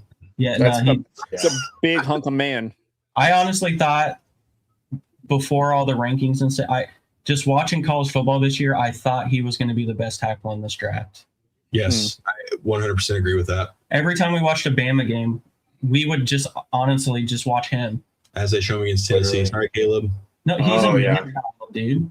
Oh, yeah, dude. He's a mauler. I mean, he really is. He's excellent in the run game. Excellent in pass catch. Yeah, he can catch. He can catch. It's because he's athletic. The Chargers have had in the past few years. But I don't know what goes into evaluating offensive lineman, but he would have been my first one. Honestly, I like him. I love this pick. The one thing I heard, or I kept hearing from other people with him, I never saw it, but other people were saying that he's inconsistent at times. Like he'll be really good in big moments, and then sometimes in when you need just a small few yards, he just won't even. But I never saw that again. That's what I heard from other people. That's coaching, too. Yeah, a little bit. Is. I mean, we would like it not to need coaching, but if that's really the one kind of big knock on him, then I would live with that. Now he's not going to a great organization by any means here. So yeah, Nathaniel Hackett's involved with this organization. So yeah, he is. I will say he's day one starter for sure. Yes. Oh, well, that's because there's nobody else. Who's the other offensive lineman in Miami that we can know? You name a position on the O-line, he'll probably start, other than Brewer. I would say Brewer's the only one I can name. Literally. But I don't. Teron Armstead's no longer there. That would have been I know, right? I can't say I'm a Dolphins enthusiast that much. So either way, the Patriots and Bills are lucky they get to play them twice. So absolutely. Yeah. So that's an A+ pick for me, though. I love that pick for them. Yeah. You've heard us say it, and we'll probably say it for as long as the show exists. Mm-hmm. Your team starts in the trenches. So if you're going to start trying to get better somewhere, start there. Yeah. Let's move on over to the Rams, you guys. Where do we think we're going with this pick? Are they going defense or offense? I think yeah. Well, I don't know. I think it is offense. Or Sadiq? I don't think it would be Sadiq. That offense would be gross. That would be gross. But I think at that point, you might as well just take the receiver. You might as well take Lemon at that point. But me personally, I have heard they love Lemon. I have heard that a lot. Well, I mean, it's USC, so he's not going anywhere. That would make a lot of sense. And, you need a guy because Devontae Adams isn't going to be there after this season. He's probably done after this season with the Rams. So you're going to want a guy that can learn under him and then replace him next to Puka as long as Puka can stay out of trouble. So he'd be maybe that's where they go offensively because I would say maybe you go Bain here, but with Byron Young and who else and who they have on that defensive line, they don't really need another guy. I would say just Peter Woods.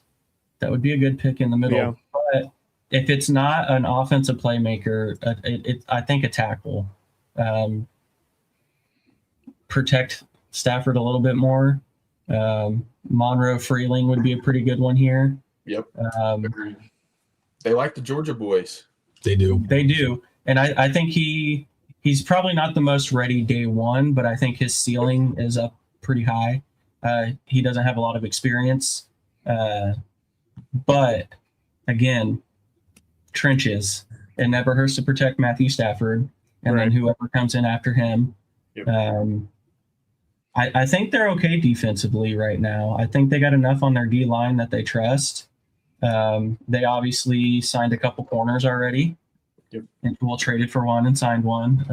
Draft a punt returner who doesn't fumble the ball. Drewski, keep being buddy. Yeah, I mean, you're not wrong. That's funny. Personally, I think it's tackle. As an outside fan, I really would love to see Sadiq on the Rams. As an outside fan, crazy. How do we feel about Ty Simpson going here? No, not at 13. It's a valid question. It is a valid question. It is. Because I think if they don't trade the Chiefs the 29th pick, I think Ty Simpson would have went 29 to the Rams. Yep. Agreed. Not 13. Mm-hmm. Unfortunately, well, not unfortunately. I mean, I guess however you want to look. I still think there's too many positions that they still do need to look at, and you're not going to burn that 13. And I think this is too well ran organization. Sean McVay is one of the smartest coaches in the NFL. Yep. If it was Ty Simpson, holy cow, I'd be freaking out if I was a Rams fan. It's Right. not. Oh, yeah. Like, there's always a way, but no way. Their Super Bowl window is open with Matt Stafford to where you don't waste a 13th pick on his replacement. That would be wild, and I will give you your flowers, Cody, for even asking the question. But I still think it's playmaker or protector. Yeah, I don't see it being defense. No, It feels like an offensive pick here for the Rams. So I think so too. they love Lemon. Sadiq would be fun. Protecting Stafford is never a bad idea. Protecting your quarterback is never a bad idea, right, Caleb? 100%. 100%. Yeah. How do you think Herbert would mind a little bit of protection? do you think Herbert's like asking the Chargers, hey, are dude. you guys going to trade up a little bit and get a guard or get a tackle around here? Or Yeah, Tampa would be a trade partner. I still think Baltimore goes that Penn State guard. Man. I do too. I do too. I really do too. Unless they think Reuben Bain, though, they make those picks where they're like, oh, if you're just going to hand him to us. Yeah. Ravens do that too. Well, and you got Jesse Minter there, obviously defensive-minded coach. You can Trey Hendrickson. Let's not act like Trey Hendrickson's not getting on the older side. So who better to teach a young player like Reuben Bain, right? If it were that. Sure, yeah. And he's a run stuffer too. Bain is. Yeah. If he doesn't work out as a pass rusher, he's a great run defender. Oh yeah. That would make Minter happy. Any defensive coach happy if you can set the edge as a run pass rusher. But I think the Rams offense position tackle. Why are you showing Ty Simpson? No, I'm just kidding. They're just letting everyone know that he's having his Aaron Rodgers moment right now. No. Just, Wow, Cody, you're right. They got Ty Simpson. No way. Rams Shut up. drafted Ty Simpson. Not even joking. Oh my God. holy shit. That is wild. Showed him, dude. That's Cody. You got a crystal ball. I was not trying to predict the future. I was more or less tongue in cheek. Like, how do we feel about him going there? Okay, guys, I'm going to be honest. I don't know how I feel about this That's pick. a terrible pick. I'm just going to say that now. I don't like that pick. I like you getting a backup. I don't like it at 13. I mean, I get it. Like, this agree. is Stafford's last year. I think we can agree on that. Came off of a MVP season. This is probably their last hurrah, but I agree. Lemon probably would have been better here. I don't know how I feel about Simpson being the successor at 13. I feel like if you're the Rams, you could have waited for that second first round pick. I don't know. This is a wild pick. I think they do like their roster. Caleb, go ahead, buddy. Oh, you're good. I will say I like Ty Simpson. I don't like him this early. I mean, I get it. Like you said too, Cody, this is definitely Matthew Stafford's last year. A lot of people don't know that Ty Simpson actually had a disc issue in his neck there in the back half of the season when he struggled a little bit. But again, I don't like this pick this high. I thought he would still be available there at their next pick, probably most likely. Well, they could have traded into late first round territory, and I think got him. Trade way back. Yeah, well, no, they could have drafted someone here and then Or even found out that how to get back into the late end of the first round. It's hard to judge the Rams though, right? They've been very successful for a while. Absolutely. I think they're a team who deserves a little respect and to not quite be questioned. Yeah. For Ty Simpson himself, I do think it's a little high. So as Adam Schefter reports that they called Matthew Stafford today to inform them that they were taking Ty Simpson. Wow. That's the proper way to handle it. Again, Rams are respectable franchise.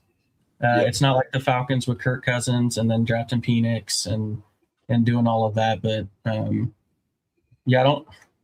I think I'm going back with, I think they love their roster. It's a Super Bowl roster. Right. They did enough on defense to do that. They like what they have on offense. They felt like maybe, why not grab him? Now he's going to get to sit and learn behind Matt Stafford. He is coached by one of the best offensive minds in the game. Kind of like what we talked about with Justin Fields with the Chiefs. It's a great spot. He's going to sponge it. He's going to do, he's going to learn more in this year than he's ever learned in his life. So, I don't like this pick, but I understand why they do it here. And it is a great spot. It is a great spot. Like landing spot for Ty Simpson. Again, I feel like it's hot, but we've said it, right? Quarterback's the most important position in sports. Yeah. If you feel like this is truly the successor to Matt Stafford, you get it. Right. Actually, this is ironically enough, and I'm not trying to compare apples to apples in this respect, but what the Rams did is they did what the Raiders just did with the number one pick. The only thing is it was backwards for them. They already had a quarterback that is cemented, that you can rely on, where the Raiders just had brought in Kirk Cousins. Then you bring in the guy that, is going to be your franchise. Ty Simpson comes into a situation that's already a well-run organization, a really good offense. Sean McVay as his head coach couldn't have been a better pick for him. At 13, though, is just a little rich in my opinion. But again, I think I was throwing it out there as kind of a tongue-in-cheek, but it makes sense. But again, he's not asked to be the day one starter, which I think is important. And that gives him an opportunity to, have almost like a Patrick Mahomes situation. Like, you're drafted into a situation when you're ready, you're going to be handed the keys, be ready to go in your second year, because that's essentially when he'll be called upon. This is the ideal. Ty Simpson went to bed dreaming of being a Ram. He could have been a Steeler, all things considered. Like, I had him in my mocks going to the Steelers at 21, I think was their pick. This is Ty Simpson he's the happiest with this pick. Oh, he's absolutely. happy about it than Rams. You get a year to sit behind Matthew Stafford, and then you get it Sean McVay. You get to throw passes to Devontae Adams in practice. You get to have Puka as your number one guy for however many years to come. Aaron Williams at running back. So you have I think we said it last year with Dart when we thought the Rams might do that late first with Dart. Mm-hmm. There's not a better landing spot for a quarterback to go to than the Rams right now. Learning from Stafford for a year and then ending up with McVay. Please don't draft my guy. And this doesn't make or break the Rams draft, by the way. Even if they take him at 13, this doesn't make or break anything. We got to think, with 13, they got their backup quarterback, and with 29, they got Trent McDuffie. Oh. Yeah, I figured it was going to be this one. I knew it was too. I just had a little hope. It's a great pick. Excellent pick. My favorite O lineman in the draft. We were talking a little before. And again, this is a great first pick for Jesse Minter. It's one that you're probably not going to miss on. I think it's solid. He's going to be a solid O lineman for them for a while. All pro year one. Yeah, he's excellent. Great best pick. lineman in this draft. Agreed. And with the new offensive coordinator, Declan Doyle, too, we talked about it a lot when we talked about Jesse Minter being hired there. Yep. And bringing in Declan Doyle coming over from Chicago, and he's a Sean Payton guy as well. They're going to use Derrick Henry. They're going to run Derrick Henry. They're going to run Lamar Jackson. You got to have the big dudes up front. Look at the size, 6'5", 329 guard.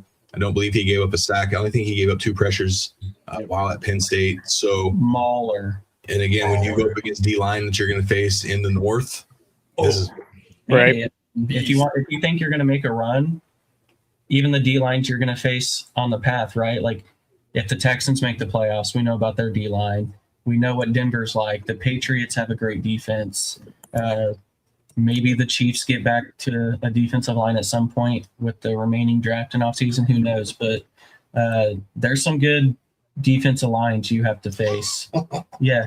Oh, was that when Kotelnicki brought him in motion? Yep. Oh, Yeah. dude, that was nasty. Yeah. He did that once at KU with the linemen. Obviously not of this guy's build, but I love that. Yeah, I don't like the Ravens, but this was about the only pick on any of my mocks I think never changed for me.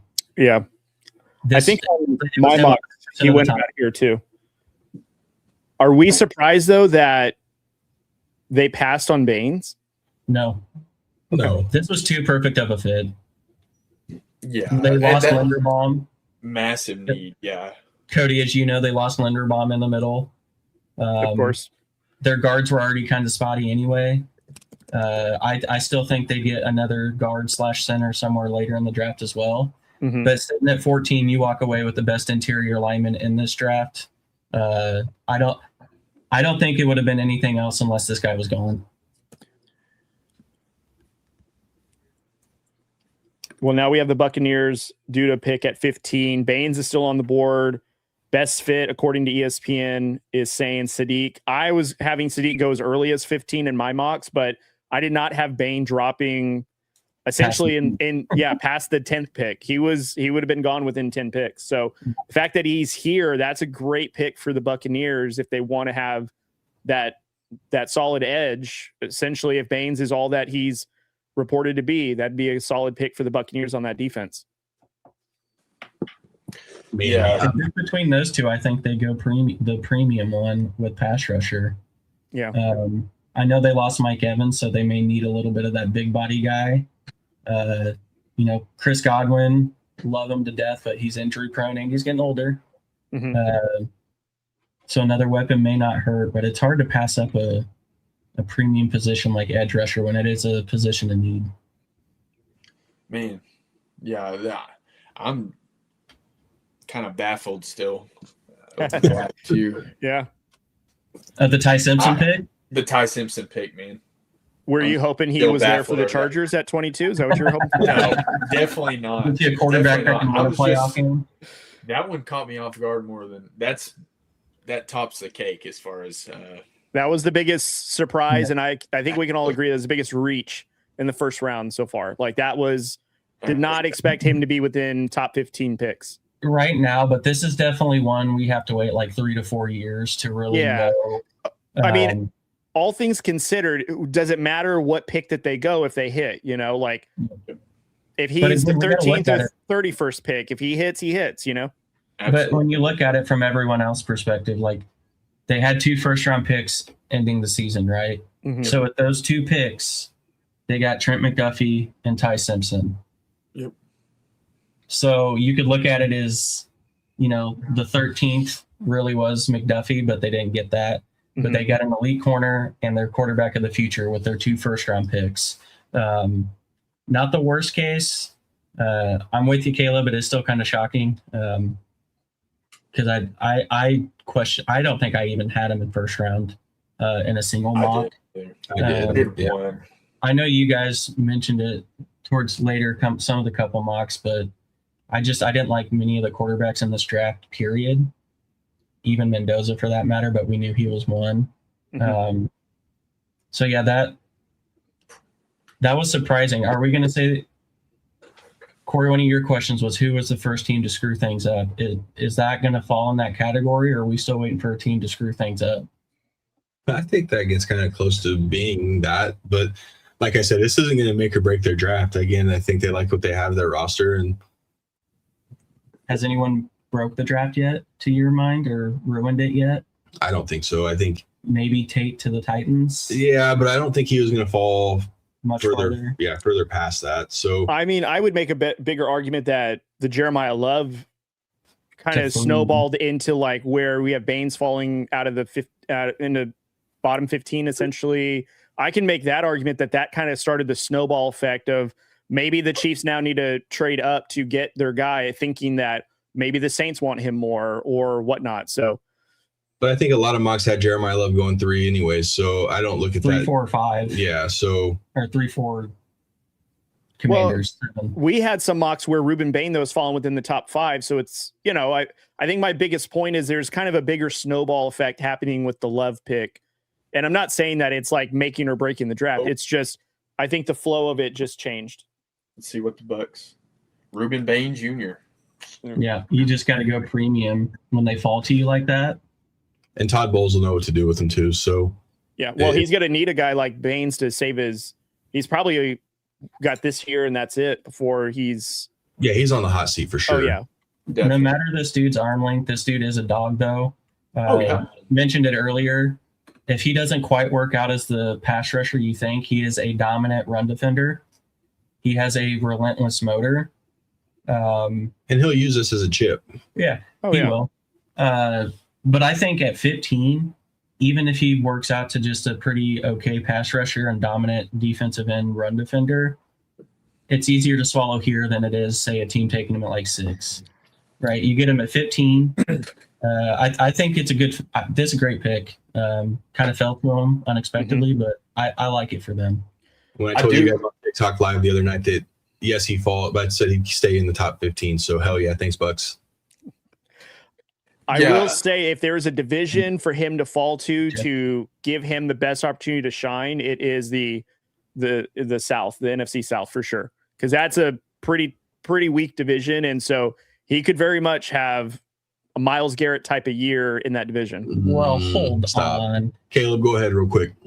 So I did want to say I really like Ruben Bain. A lot of people really like Akeem Mesidor, but I think Ruben Bain drew so many blockers that freed that up for Akeem Mesidor a lot to look really good. I still think he's an incredible player, but I think Ruben Bain is phenomenal. Again, a lot of people were saying whatever about his arm length, whatever. But what he did on tape speaks volumes. It really does.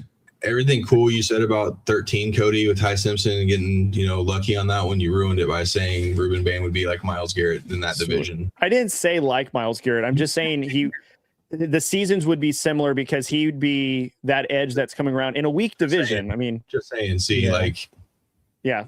And that's why Drewski got some West War Room Rivals merch because he knows when to tell Cody to just stop it. Hey, I did want to say one thing. Pause, Cody. Pause. I did want to say one thing, too. Some people were hating on our top 5s, our top 5 rankings. They were like, hey, why didn't you do this? So far, they've almost been spot on as far as how they went the draft.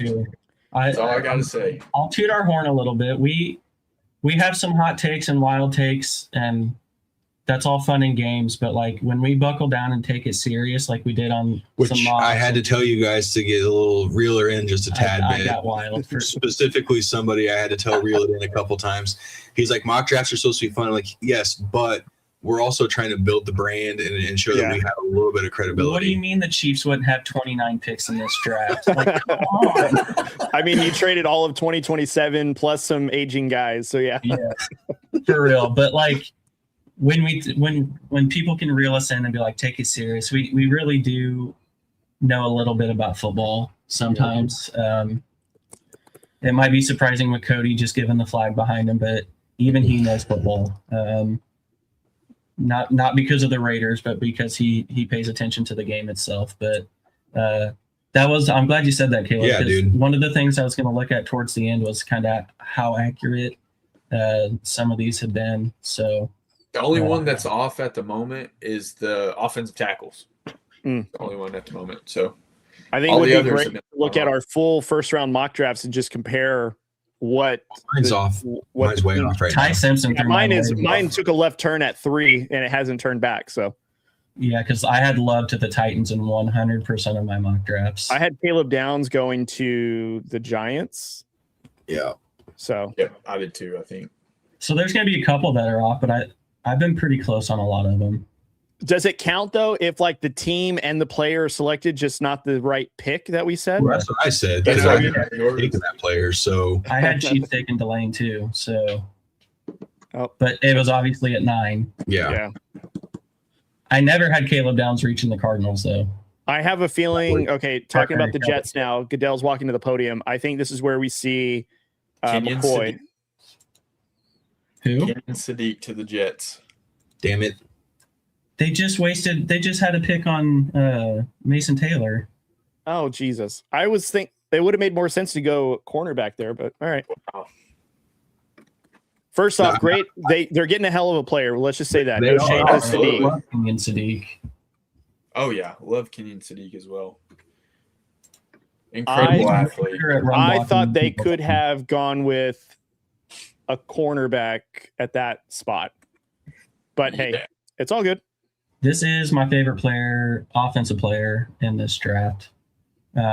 Obviously, Caleb Downs was my favorite defensive one.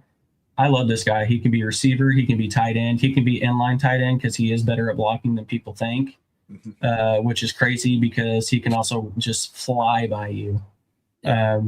This is a great weapon for the Jets. I hope they utilize him correctly. Geno Smith in Las Vegas had Brock Bowers, and that was a roller coaster sometimes, but it's a great pick. Him and Garrett Wilson.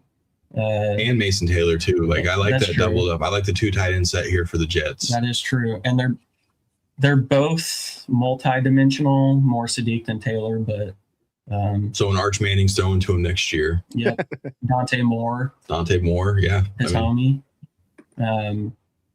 Yeah, I like this pick. I still think there was probably other bigger needs that they could have addressed, but it's never the wrong selection to take what I consider the best offensive weapon in this draft outside of Jeremiah Love.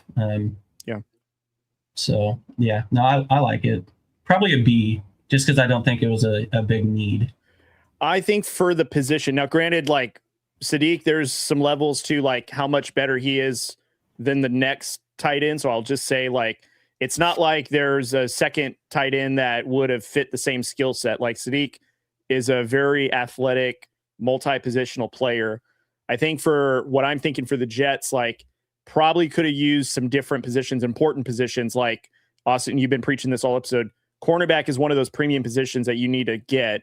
And I feel like there's some cornerbacks in this first round still left that could make an impact on your defense more than like getting the number 1 tight end. Now, granted, the number 1 tight end, Sadiq, is going to have a great career, I think. But for important positions, I think if I were the Jets, I would have gone cornerback here. They're walking away with David Bailey and Kenyon Sadiq here. That's an A. That's an A- for the Jets. Sure. I mean, again, I think it's a good pick. I think for what I see, what their needs are, that's probably what I would have done. Well, you can't knock it all out right now, right? Yeah. Like they still have quite a few picks. They still have more first-round picks next year, Well, too. I think So they get the 33rd pick as well. So at this rate, there's going to be some corners there. it's a deep corner class. Well, and the way they're not we've only had 1 corner, right? Yeah, literally. Yeah, the only one. James James only, the only one that took the lane. You still have McCoy and Hood, Avion Terrell. So like San Diego State one, Chris Johnson. So He's like solid too. Yeah. they could still walk away with the first round talent corner at 33. Yeah, I get it. They also have the 44th pick, I believe. So like they have an opportunity to build off of this. I think we need to see those 4 picks from them to really know. Because I'm with you, Cody. This isn't a position of need, but it could end up playing out well if one of those corners fall. Yeah. All right, quick program reminder, guys. Subscribe on the YouTube channel if you guys are watching there. Subscribe to the West War Room Rivals. Also follow us on all social media platforms, TikTok, Instagram, X, Facebook. We're live right now on Facebook, X, and YouTube. So if you're watching there, please subscribe. Also, huge shout out to JBW Solutions. We're recording out of the JBW Solutions studios. Jeff and the team have been great partners for us. So go visit jbwsolutionsllc.com today to get all safety compliance for your place of work. They also do long haul truck driving certifications as well as other safety and fire protection as well. They're a jack of all trades. So visit jbwsolutionsllc.com today. And secondly, as I continue this, shout out to Matt, who is keeping us safe. He's not here with us, our war room brother. He is fighting for this country and doing his thing. So we love him and appreciate him. Angel and Aiden, we missed you guys. Hopefully you guys are well as well. But yeah, we're definitely missing our buddy Matt. Would love to hear his thoughts on everything shaking out. He did text us all this morning, so it was nice to hear from him, but would love to have him here on the live. But hopefully we're doing him proud today. Yeah, and he did get that message from Jonathan Cooper. Jonathan Cooper. Yeah, shout out. He reached out to Jonathan Cooper to ask him about getting a little message on Jonathan Cooper's draft day. That's been posted on IG for sure. So go check that out and see what Jonathan Cooper and Matt were talking about in regards to Jonathan Cooper's draft day. So it's pretty cool. Matt fighting for our freedom, but still finding time to get a little draft day message from Jonathan Cooper. So Matt's not only putting in the work, keeping us free and making sure we can do things like this, but still also putting the war room up there and getting some stuff for us from one of his Broncos favorites, which is awesome for Matt. So let's put some love in the chat for Matt, who's obviously, as Cody mentioned, still part of the war room, just not here with us tonight. So I want to see a lot of love for Matt in the chat tonight. We're also sitting at 439 subs on YouTube. We got to get those numbers up. So continue to share this out. Continue to get the word out. I know we have all of our regulars in here. Make sure you guys continue to spread the word. This has been a blast tonight. We're almost 2 hours in. We're about halfway through the first round, so we're going good pace right now. Caleb and I have early mornings, so I like seeing this pace for the whole first round. But again, I'm loving it. Love for Matt. Show love for Matt. Continue to show love for the war room. Continue to get those numbers up. If you're on the others, Facebook and or X, make sure you hit the follow buttons on there too, and subscribe as the finish is here. It's got to be on the offensive line. Yeah. I had Monroe Freeling to the Lions. I'd have to double check mine, but I feel like I had the Lions getting some sort of tackle at this spot. Whichever one. I think I had Proctor going here if he was here, but I feel like offensive lineman here is the Lions' choice. Yeah, I think the next two in line are Blake Miller and Freeling, I think. Yeah. If I'm not mistaken. Lomu, did he get taken? Blake Miller. Yeah, Clemson. I like him. Man, I had him projected to Chiefs at 29 in a couple of them. That's a Dan Campbell guy for sure. Oh, 100%. Absolutely. Him and Penei Sewell. Oh, yeah. Like,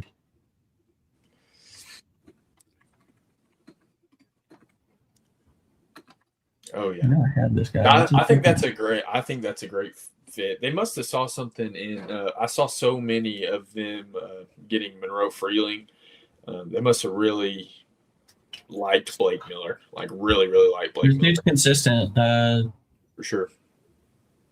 I can't remember if this was the tackle. I didn't bring my notes in front of me, but I can't remember if he was the one who just one penalty in his 4 or 5 years as a starter. The big guy, 6'7", 317, so another very big tackle. Similar size, not as much weight as Proctor, but again, he's going to be – Dan Campbell has a type. And again, whether you agree with Dan Campbell's first-round picks in the past, they've panned out. Obviously, Gibbs, Campbell, and obviously they have Penei Sewell on the offensive line already, but they're getting older up front, so you got to start getting younger up there. So watch the highlights of this guy. Is great right at the right tackle spot. So, yeah, good pick for the Lions. Absolutely consistent. You know what you're getting. Yeah, I agree.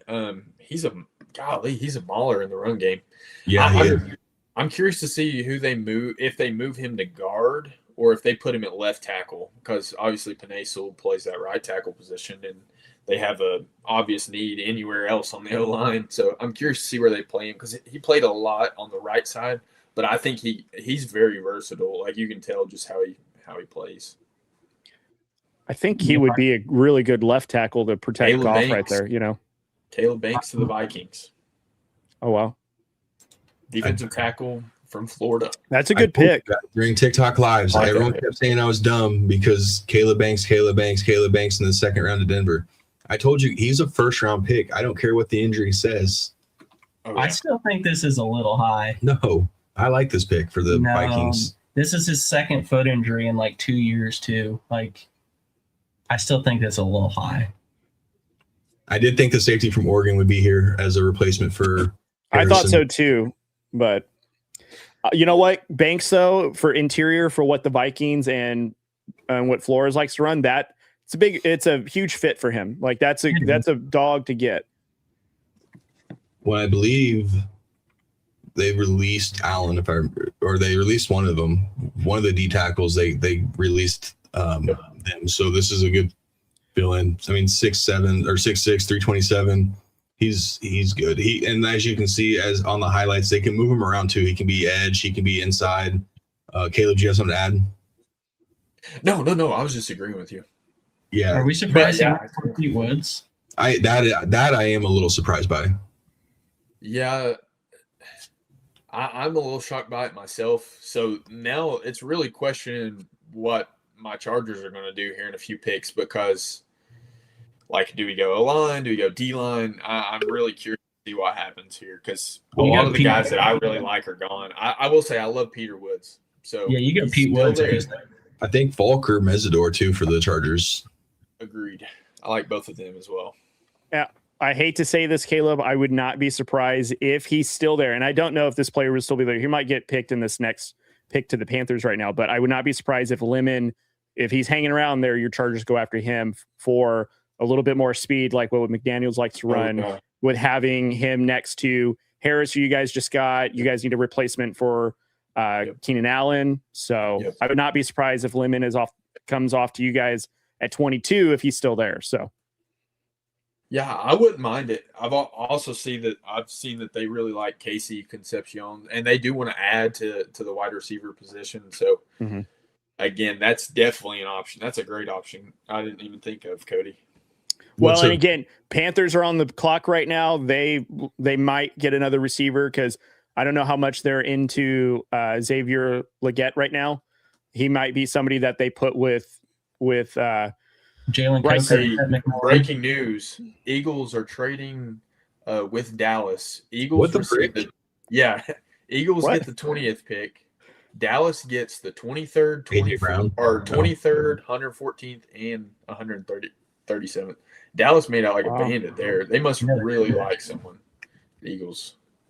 Well, who do we think they're going for at that spot? Keldrick, or probably the safety. Oh, there you go. Yeah. I mean, wow. So they gave up a 2/3, or is that a third and a fourth? Wait. No. Did him and No. Where did Quinion Mitchell play? Toledo? Yeah. There you go. Oh, so maybe the McNeil Warren. Yep. Oh, okay. That was my other guess. They okay, so the Eagles now have the 20th pick? Yeah. Eagles now have the 20th pick. Geez, it's interesting to see divisional rivals make deals together. I thought they're, sworn enemies, you don't do it. So. But it's just draft picks. I get it, but still, you're not trying to make that team better. You're Dallas made out like a bandit, so well, that's what I'm saying. Like, I wouldn't want, if Corey wouldn't want the Broncos to give the Chiefs the 30th or 29th pick, no matter what. Like, not trying to make you guys get another first round pick to get better. So it just depends who that person was getting, though. Like, I would trade with the Raiders, just draft picks, depending on, like, if you guys made out like a bandit. Like, if you guys were the Browns and we made that trade with the Raiders, I would have been okay with it, even though you guys you got 974 and another pick. Mm-hmm. I would have been okay with that. I like this thought too. They still do need a pass rush. Yep. So it could be, I like Mesidor there. I'm not sure about Keldrick Falk. But again, it's one of those where the Cowboys must think that player may still be there. So you're okay with kind of flip flopping. Well, there's still a plethora of edge rushers. Oh yeah, there's still absolutely.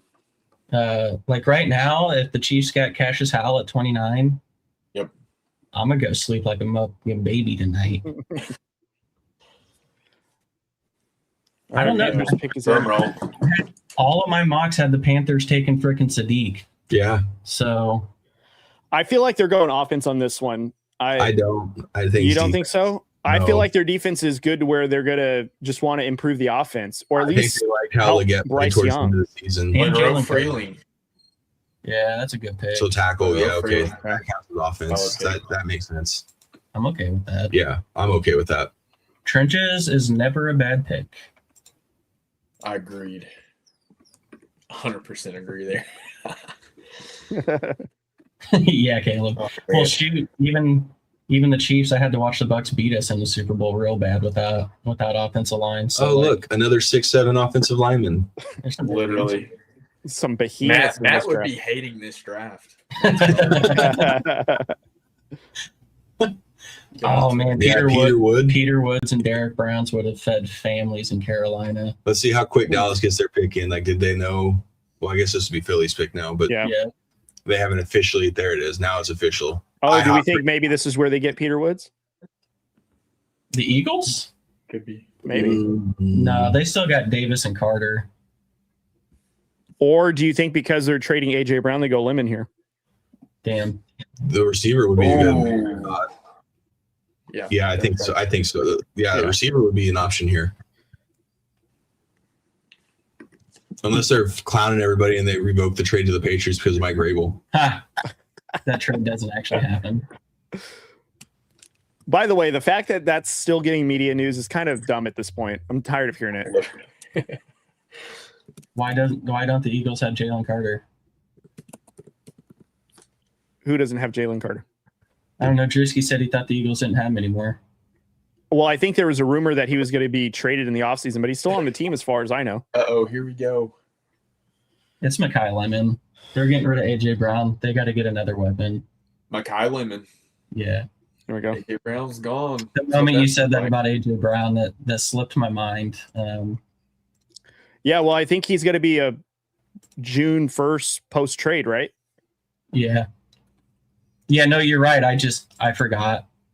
And the moment you said that, I was like, there's no way they thought Lemon would be here, and that's why they're trading up. Mm-hmm. Lemon at 20 is a steal. If he makes out as good as his projections are, yeah, that's a good hit. Well, even that, like, I feel like his floor is very safe. Yeah. Even if he doesn't turn into the superstar, I feel like he's going to be a really, really good receiver.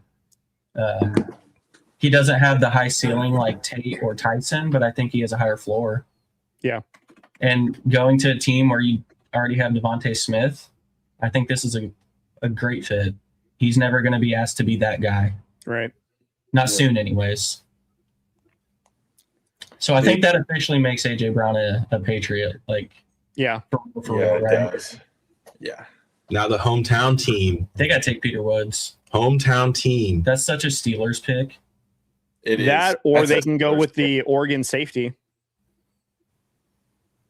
Or, yeah. Nah, I'm going Because- to Cam Hayward's getting older. McCoy. Shout out to my guy. Go Vols, baby. Yeah, there's some corners on the board here, which making me kind of worried about. This is where I originally had Ty Simpson. I kind of Yeah, right. This is I know. I had Ty Simpson either going to the Jets or going to the Steelers. Right around here would have been for the Steelers. So I don't know. I like Pete Woods here. I like it Dude. a lot. That's such a Steelers pick. I'm so anxious right now. Why? He's getting there. He's getting there. yeah. It's close. Well, now you don't have to worry about them going in an offensive wide receiver because Lemon's not there. I thought that's who the Chargers might have gone for, but The I feel other like- receiver that I heard they like is Concepcion. There's no guards that are going to go this high anymore, right? Like Pregnon or Bisantis. They should mean, get it's this high, right? Possible, but I don't think I wouldn't. They wouldn't I reach don't- for that. Yeah. They might go Conception then. Like if Pete Woods is gone. Yeah. Yeah. That's my guess. And per That chapter, or we're trading up for Mesidor's Leonard, still who's there, land too. more insurance for June's expected AJ Brown trade to New England. thanks, Scheffler. Dang, Steelers have still Schefter. not submitted their pick. Yeah, the Steelers aren't messing around. Steelers aren't messing around. It's hometown. It's Pete Woods, man. Ain't no reason Pete Woods should even be here right now.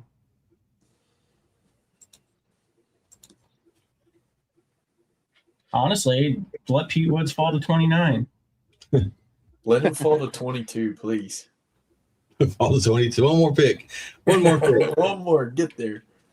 A lot of people don't like him because he struggled last season or didn't have the best year, but I still like him. Yeah, but you're getting NFL coaching now. And it's not that college coaches are bad, but you see it a lot, right? Like Yeah. now you're literally yes, in college mostly football, but here it's literally nothing but football. Like this is now your job, and obviously he was getting paid at Clemson, but now you're going to be getting paid here to do a job. Like this is a $1 billion organization you're working for. You're going to get elite coaching. I do like the staff that McCarthy put together for the Steelers if he were to go to the Steelers here. But even with the Chargers, if he were to follow the Chargers at 22, he's going to get the coaching. So I will say the two most Steelers pick would be Woods, or honestly, the way McNeil Warren plays, Yeah. he would be their safety choice over Thieneman, I think. Yeah, I agree. All right, Steelers pick is in. Look at that. Number 1 overall, Fernando Mendoza, QB, Indiana. I hope he sucks and then goes somewhere else 6 years later and does really well. I just want to see Kirk Cousins and Fernando Mendoza like walk around in like Mormon suits just because they're in Sin City and they're like the most Those clean cut guys.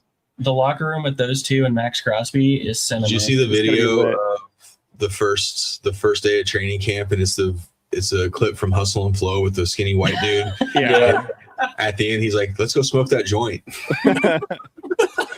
No, it's gonna be. So, have you guys ever watched Napoleon Dynamite? The brother who goes out with LaFonda, and he's like wearing the do-rag. That's gonna be Fernando Mendoza in Las Vegas. Things are getting kind of serious. Steelers in their terrible towels. Tell Uncle Rico not to wait up for me. I have a couple friends who are big time Steeler fans, so I'm happy that the Pittsburgh's killing it right now. Pittsburgh looks amazing. It's a city I would love to go visit and see. PNC Park. Definitely. Awesome, dude. I went there last year for, I guess, almost 2 years ago now, for Chargers played there. It was Steelers home opener. Rough game to go to as a Chargers fan. Yeah. I believe that. But, dude, it was sick. I loved Pittsburgh. Lots of tunnels and bridges. Yeah, Roberto Clemente. Awesome. Roberto Clemente Bridge. Yes. Awesome city, though. Awesome city. Crappy baseball team, but the scenery at their stadium looks beautiful. The scenery at Oracle Park is to die for, guys. Like when I went there last year, we were like talking about Pittsburgh, and here comes Cody talking about San Francisco. No, I'm just saying sceneries. The scenery at Oracle Park is on another level. Well, at least Pirates have Paul Skeens. The Giants are just cheeks. We've got players. I have players out there who throw. You got my guy, Tony V, baby. That's right. And Drew, I forgot what his last name is. Gilbert. That's right. Gilbert. He always wants to be strangled, which is kind of weird before every game. So it's a weird. Tennessee star forward declares for the draft, Caleb, by the way. Oh, he ended up in the draft, huh? Yep. I saw that he was going to the split. draft. Yeah, he'll be. I think he'll still be a lot of. I believe Tennessee still has a top 3 recruiting class, transfer portal class. Yep. Which is just to finish 9th in the SEC. Oh my God, Pittsburgh, hurry up. Dude, they are taking forever. Oh my gosh. this is like 90% of the draft right now is just them placating out here. Yeah. Talk about slowing the pace down in the first round. We were moving so well. Dude, honestly, for real, yeah. They were getting these picks in. It's just because it's right before the Chargers, and it makes Caleb have to wait that much longer. Yeah, it's just making me wait. Yeah. They're like, oh, hey, probably already Chargers pick next. Let's go ahead and pick's already in. Yeah. You can take the 20 minutes, not 8 minutes. The Chargers put their pick in like 4 picks ago. What are you talking about? Literally. So you're hoping Pete Woods is available next, right? Like that's what your biggest hope is? That's my biggest hope. A lot of people, Charger fans, did not want him.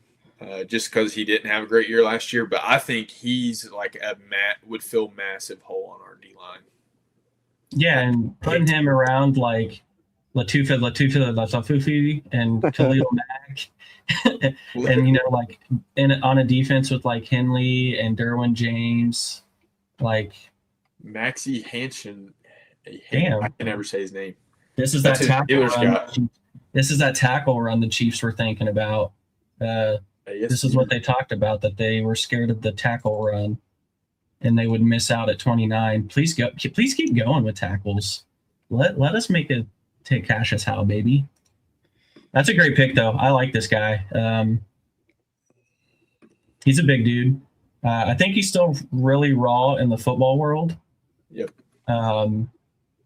But again, you have to have someone protect. Well, Steelers may not actually play a quarterback.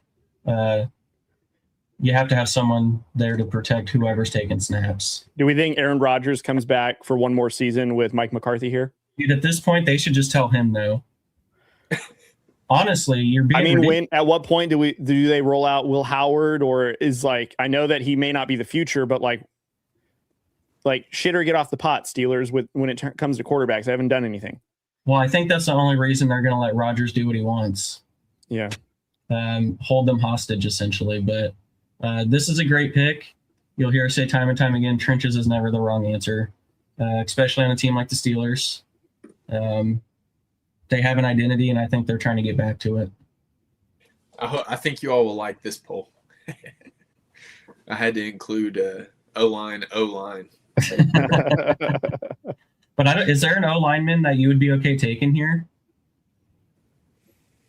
I mean, I still think Pregnon is borderline round 1 grade, but I feel like this might be a little bit of a reach. yeah, I mean, not really. Not that I'm like, just not that I don't think that we can get in the second round, unless they think Chase Besantis or whatever from Texas A&M is going to be gone. But I don't think he's going to be gone. No pick is in. Uh-oh. My I stomach's personally, just with how much Those pregame tacos are coming back, huh, Caleb? right. with how the board fell, and how quick this pick is in, I think it's conception. I kind of think so too. I mean, they don't need a cornerback because McCoy's still there. Yep. Get my guy. Although ESPN is saying best fit, and I don't know how you feel about this, Caleb, is Mizendor from Miami. The edge. See, I like him. I like him too. I think We talked a lot about that. We talked a lot about the edges when we were doing our TikTok live when it was you and I, because I had asked you, hey, if it's not, offensive lineman, and then I told you I had Falk and or Mesidor in the mock drafts to you guys. So, Oh yeah, I would love, honestly, if it's a D line or O line, I'm probably going to be a fan of it because like they definitely did their homework. But and then Steelers pick of Henshaw comes as left tackle. Broderick Jones deals with the setback from his neck injury. Mm. That sucks. I like Broderick Jones. Yep, another big guy. I hope it's not conception because I really like him and don't want him in division. And he's just an easy guy to root for. he is. And you hate to root against him. Denver has the corners to shut those down, so I'm not too worried about it if it is him. Oh, and Nick's is only like 1-3 against Herbert or whatever. 0-3. Oh, I have. Yep. You're going to like it, Caleb, I think. I am. Well, if ESPN updated it correctly, then yeah, I think so. Denzel Boston. They fooled you, Cody. Akeem Mesidor. There we go. Yep. I thought it was going to be like I'm all for this. Like I said, O-line, D-line, sign me up. I really like him. Yeah, I think it makes the most sense from what, you were talking about when it came to Khalil Mack potentially retiring after the season or not coming back. So you need another edge to get in there. So, and I think too, why am I blanking on his name? Brennan, when he joined us, he mentioned Mizendor as a guy that the Chargers could look for in the first round, to be that edge. So this is another guy who, if he doesn't work out as that like really good pass rusher, Yep. he has a relentless motor, and I think he's an even better run defender than Bain. Yep. I agree. I do agree with that in the run game. Yeah. So again, I think this is very much a Harbaugh type fit. Just as like again, I can't say your D coordinator fit because we don't know what his fits are. Exactly. We assume it'll be like Minter, but we don't know. But as far as this is a Harbaugh guy. Tough, high motor, high energy, high character. Yes. Kind of guy. So I give it a B+, just because Pete Woods is on the board. I think I would have liked him more. But again, edge rusher is a premium position. Yeah, you're taking edge rusher over D tackle at this point. You got to have that speed rush. We saw what the speed rush meant to you guys. Well, he's not a speed rusher in the postseason. So he's not a speed rusher, but he's an OA replacement. And then obviously when Khalil Mack retires, he'll slide in there too. So yeah, I guess maybe it's just I wasn't as high on Peter Woods either, especially with this to the Chargers. I thought edge for sure. So don't you have the Latofu dude and then the Latofu. So we have Yeah. Tui Pelotu, Tui Pelotu. We have Khalil Mack and Kyle Kennard, and then we also have Bud Dupree. Why do we have but- another commercial right now? The hell, Dude, that's what I'm saying. These commercials are crazy. So next year we need to petition that draft picks for the NFL need to drop down to a minute and a half in the last third of the first round. There's no reason why they need to be 18 minutes with a commercial break in between. This is ridiculous. There was a year or two where it was actually commercial free. Once upon a time, before the NFL was No, it wasn't this too long ago. monopoly. It was because of Bud Light. They said because of Bud Light, the first round is commercial free. Bud Light, where you at, dog? Come on. ESPN didn't want Bud Light. All that controversy. Corona, where you at, man? There we go. It's all the same Anheuser, so it doesn't really matter. It's the same manufacturer, so I don't care who's paying for it. I don't want more commercials. All right, so this is where McCoy goes, right? Yeah, I think he fell right to Dallas. This is really good. A good night for Dallas when it comes to their secondary. If they do get him, their secondary is way better than it Is has. McCoy the one with the leg injury, or is that Hood? Yes, and I actually have some info on that. He's getting another one. No, he tore his ACL. He had surgery on that. But when he had surgery on his ACL, they noticed that he also has a cartilage defect in his knee, and they inserted a bone plug, is what they called it. And they think that may need another surgery.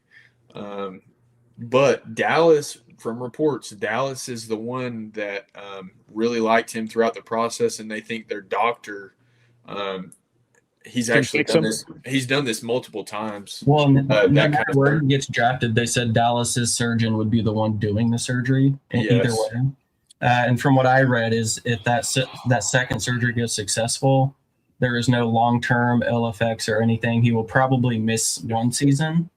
Yep. But he will, after that, you can't say injury-free because something else could get injured. But from that injury, he will be recovered and, barring any other injury, would have a long career. So Dallas would have to be okay with potentially missing him for a season and then getting him back. Then in that case, I'm going Chris Johnson. I'm going to go someone who can be an impact right away. Again, a lot of people Even if are kind of sleeping on Colton Hood, my other guy at Tennessee too. He had 1 year there. He played under Dion for a year and Auburn for a year. But he was really good. I think he's actually a little better than Jermod in the run game, which might be appealing to some teams, but we'll see. You could look at Terrell too. And Terrell as well. Yeah. Absolutely. Yeah, he would be able to play right away. I think that would be the only thing. Something like Cowboys, who they need defense, specifically secondary. Absolutely. I don't know if you can take a year off of missing a guy. But if he's your guy, Yeah, if he's your guy, go for it. he's your guy, he's your guy, right? So, For sure. Papa Rutherford said only one D tackle and one guard taken in the first round. Yeah, again, you're seeing a run on premium positions because you get that fifth year. I heard Daniel Jeremiah yesterday. It kind of caught me off guard, but whenever he was doing his mock draft, he said it wouldn't shock him if there was less than one D tackle that went in the first round, which obviously we know there's one. So, Well, then you have the surprise of where Banks went. Obviously, that's that kind of there's your wrench right there. That's kind of what threw. That's probably because he probably doesn't think Peter Woods is going round one. And just like that, the Cowboys screw up everything. Oh yeah, Malachi Lawrence I mean, in round one. I like him. I like him a lot. it's a little bit of a reach. That's a reach. That's wow. Okay. Well, hey, congratulations to Lawrence and the Cowboys. They got their guy. Wow. All that complimenting we did for what they did to trade up to get They could have traded down another time or two. They could have got him in the They could second have round, got him probably. in round 2. Yeah. I don't know. I do think he was going to slide end round 1, beginning at top of round 2, because this guy has the size, athleticism. Like, Oh yeah, he's a great speed that's rusher. Yeah. you could have traded down a little bit more, I think. But again, if he's your guy, he's your guy, I guess. I don't like it. Not here. Golly. I mean, you make a great move early in the draft to get Caleb Downs. I don't know. This kind of, I don't want to say negates it. It's an interesting move for the Cowboys with that second first round pick. So I like his athleticism. I like the bend he has and provides. He's a good run defender. He can speed. He can get around tackles when needed. I'm not sure at 23. I think he's honestly, I do still think he's a first round talent. I do. I'm not sure. See, I thought like Seattle might have creeped up on him because he kind of like fits their DN mold. That's why I thought he might be round 1. But man, there's a couple of edges I still would prefer over him. Yeah, that are on the board. Again, I liked him, but I didn't think he's a round 1 pick. Like, that caught me off guard big time. At 20 or 23. Well, I think you're going to start seeing the run of receivers and edges. Yeah, you're getting. So you get those 5th-year options. So I think that might be why they took him here, because they maybe thought with the run that's about to happen, he may not be there. Coming back to him. Didn't we just come back from a commercial? Now we're back at a commercial. Literally. What the hell? But I also, you can look at Cleveland maybe going D tackle here. I think the Bears for sure go D tackle. Now, Browns go corner. Is it going to be Cade McDaniel? Is it going to be Peter Woods? I'm not sure. But then for the Browns, Avion Terrell. pair him up with Denzel Ward. I mean, I would take, if there's another tackle that's worthy here. I mean, they need 5 new offensive linemen. I don't know if there's any tackles left. Is Caleb Lomu? Did I forget him get taken? Take both Utah tackles. He has not been taken yet. That would actually not be a bad pick at all. I don't think. They do need. I don't know their free agent moves, but I know they need 2 tackles. Literally, yeah, they definitely do. They do need a receiver. But I see tackle, corner, maybe receiver. Yep. But I think they're proving that things like D tackles and guards really aren't going to go. Those aren't the ones you want that 5th-year option for. Yep. And that, I didn't believe it fully because sometimes I thought talent would speak.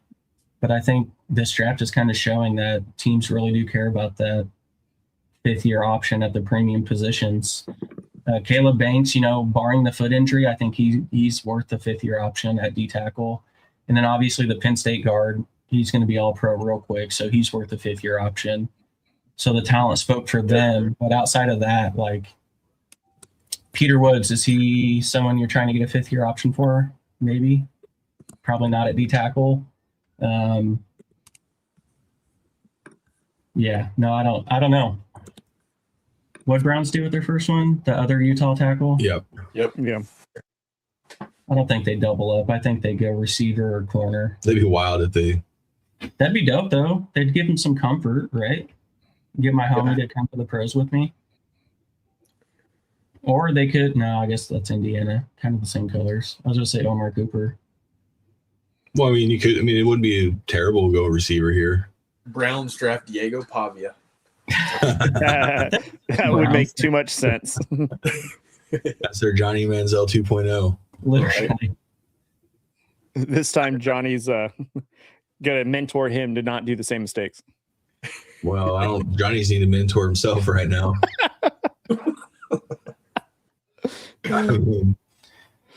All right, while they're on a break, they're coming back from a break, but if you guys are watching on YouTube, don't forget to subscribe to the YouTube channel and also follow us on social media. As Caleb right now just shared the post of his guy that got drafted by the Chargers. What kind of grade would you give that, Caleb? I'll give it an A because the reason I say that is because fills such a massive need on our team. Obviously, we lost Owe, and that's huge shoes to fill. Yeah. So I don't think he brings that kind of production, but it definitely helps. Yeah. And the Browns pick is now in. Goodell's walking to the podium right now. My final pick is Terrell. KC Concepcion. Was it? Oh, That's such a, That is a great pick. what are the Browns doing? It's a great pick. Yeah, I don't know. That's two. Two that I actually kind of like. weapon for Shador Sanders, huh? Yeah. I like this guy a lot. Damn it, Cleveland. Yeah, you got to have weapons, right? Jerry Judy's still kind of I love what they did with Harold Fanning last year. He's obviously going to be he's a stud. Isaiah Bond, so again, if Shador is the guy, you got to get him weapons. And even if it's Deshaun Watson, you got to get him weapons. And again, Todd Monken, new head coach in Cleveland, he'll find a way to get this offense going. Don't forget about Judkins and Sampson as the running backs. So yeah, man, solid. They got a protector and a weapon. Yep. Pretty good first round. To an already good defense too. So you build your offense now. And then Monken is a bit of a better offensive. I think it's going to improve the offense a little bit from Stefanski, which was kind of a standstill offense. So this is going to be a very, very good weapon to move around and get motion, throw off the defense. So yeah, good pick. Definitely an upgrade at wide receiver. Yeah, 100%. And you get a special team guy as they're showing him. Well, and he honestly might just immediately be receiver one. Yep. Oh yeah, Like immediately. do we think Jerry Judy's happy about it? Who gives a shit about Jerry Yeah, Jeudy? I mean, Yeah. I Oh, honestly forgot there's some that. original drama from. He's such a diva, bro. Like, Not even that good. Did he could've even been get so much 1,000 better yards than yet? he could have been so much better He in got- Denver if he wouldn't have been such a just. You got 1,000 yards for the Browns. I think so. Yeah. Oh, okay. I mean, someone had to catch a ball there.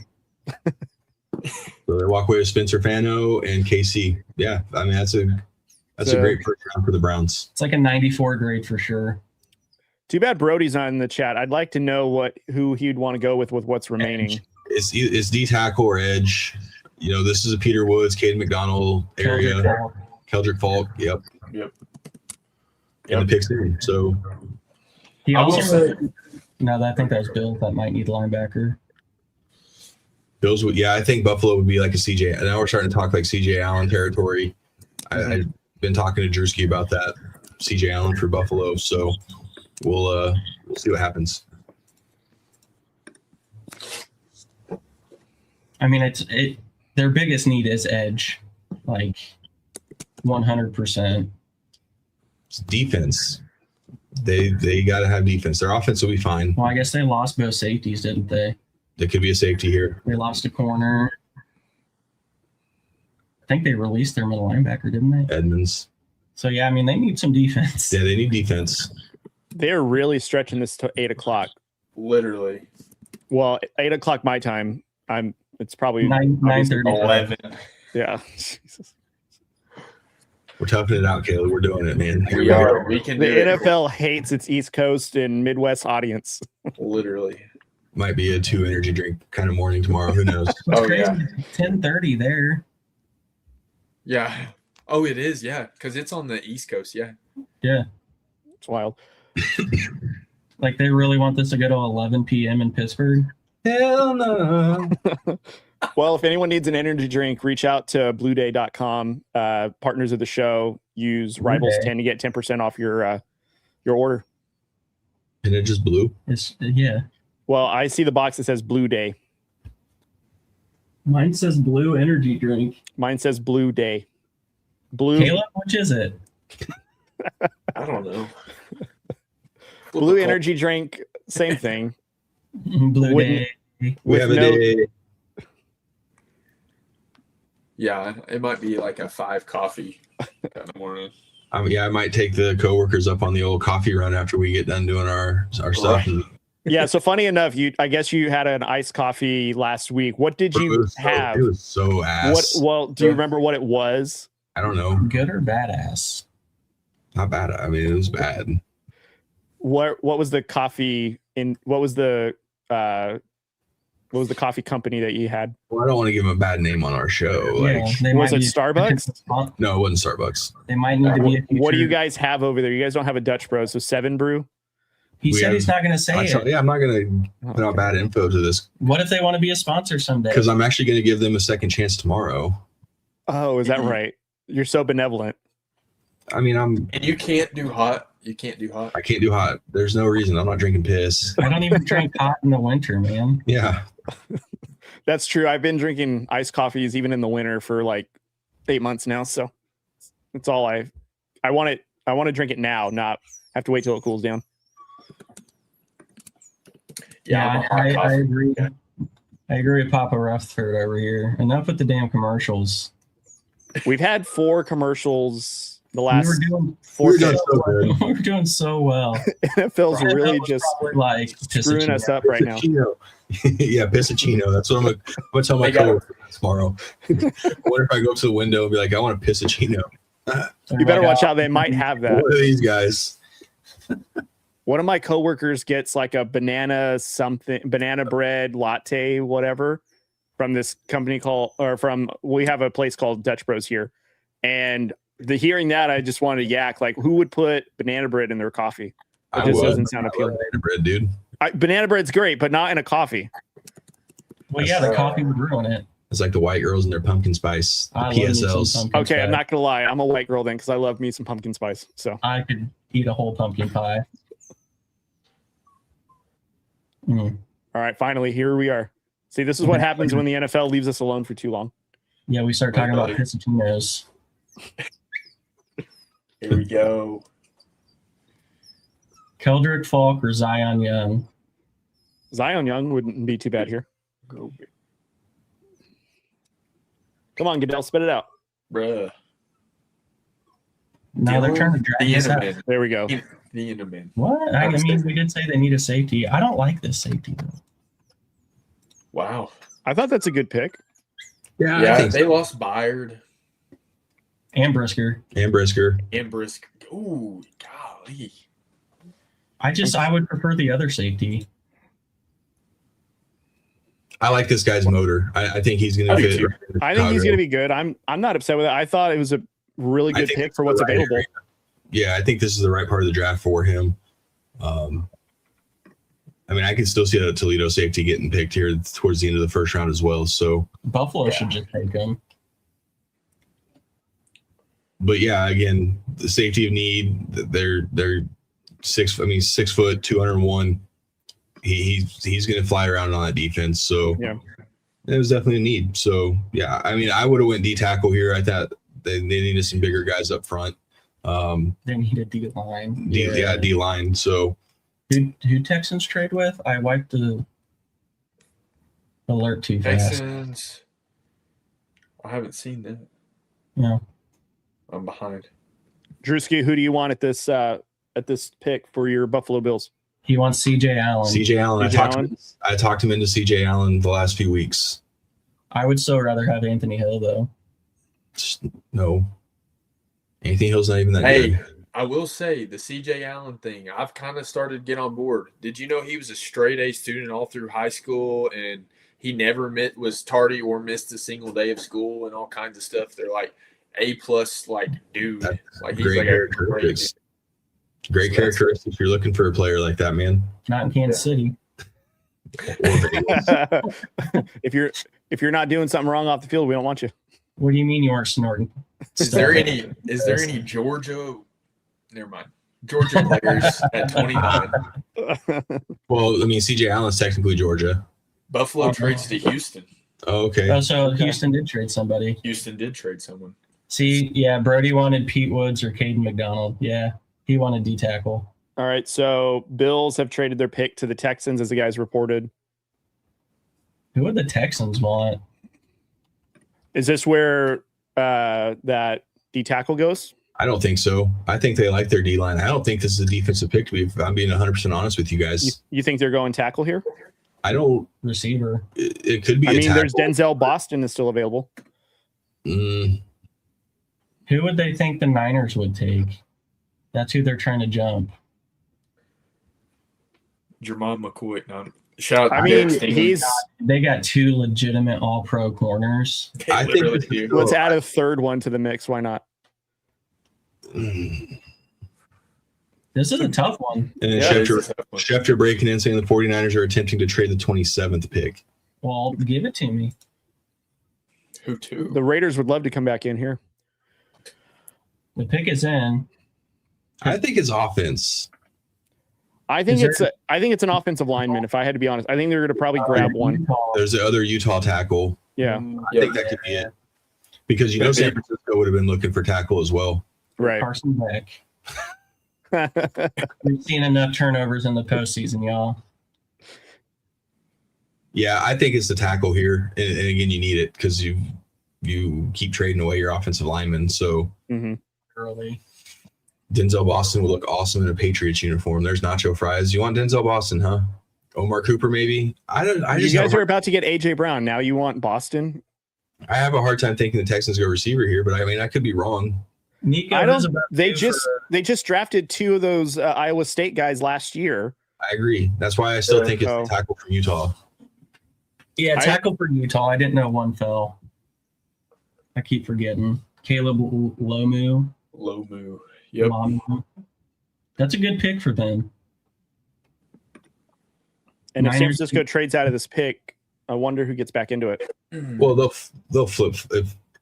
They'll flip. Well, I think everyone who was going to trade in for Ty Simpson, those are no longer candidates. I'm just glad Buffalo didn't trade their first round pick to the Chiefs. That's just all I'm thankful for. Fucking tired of seeing that every year.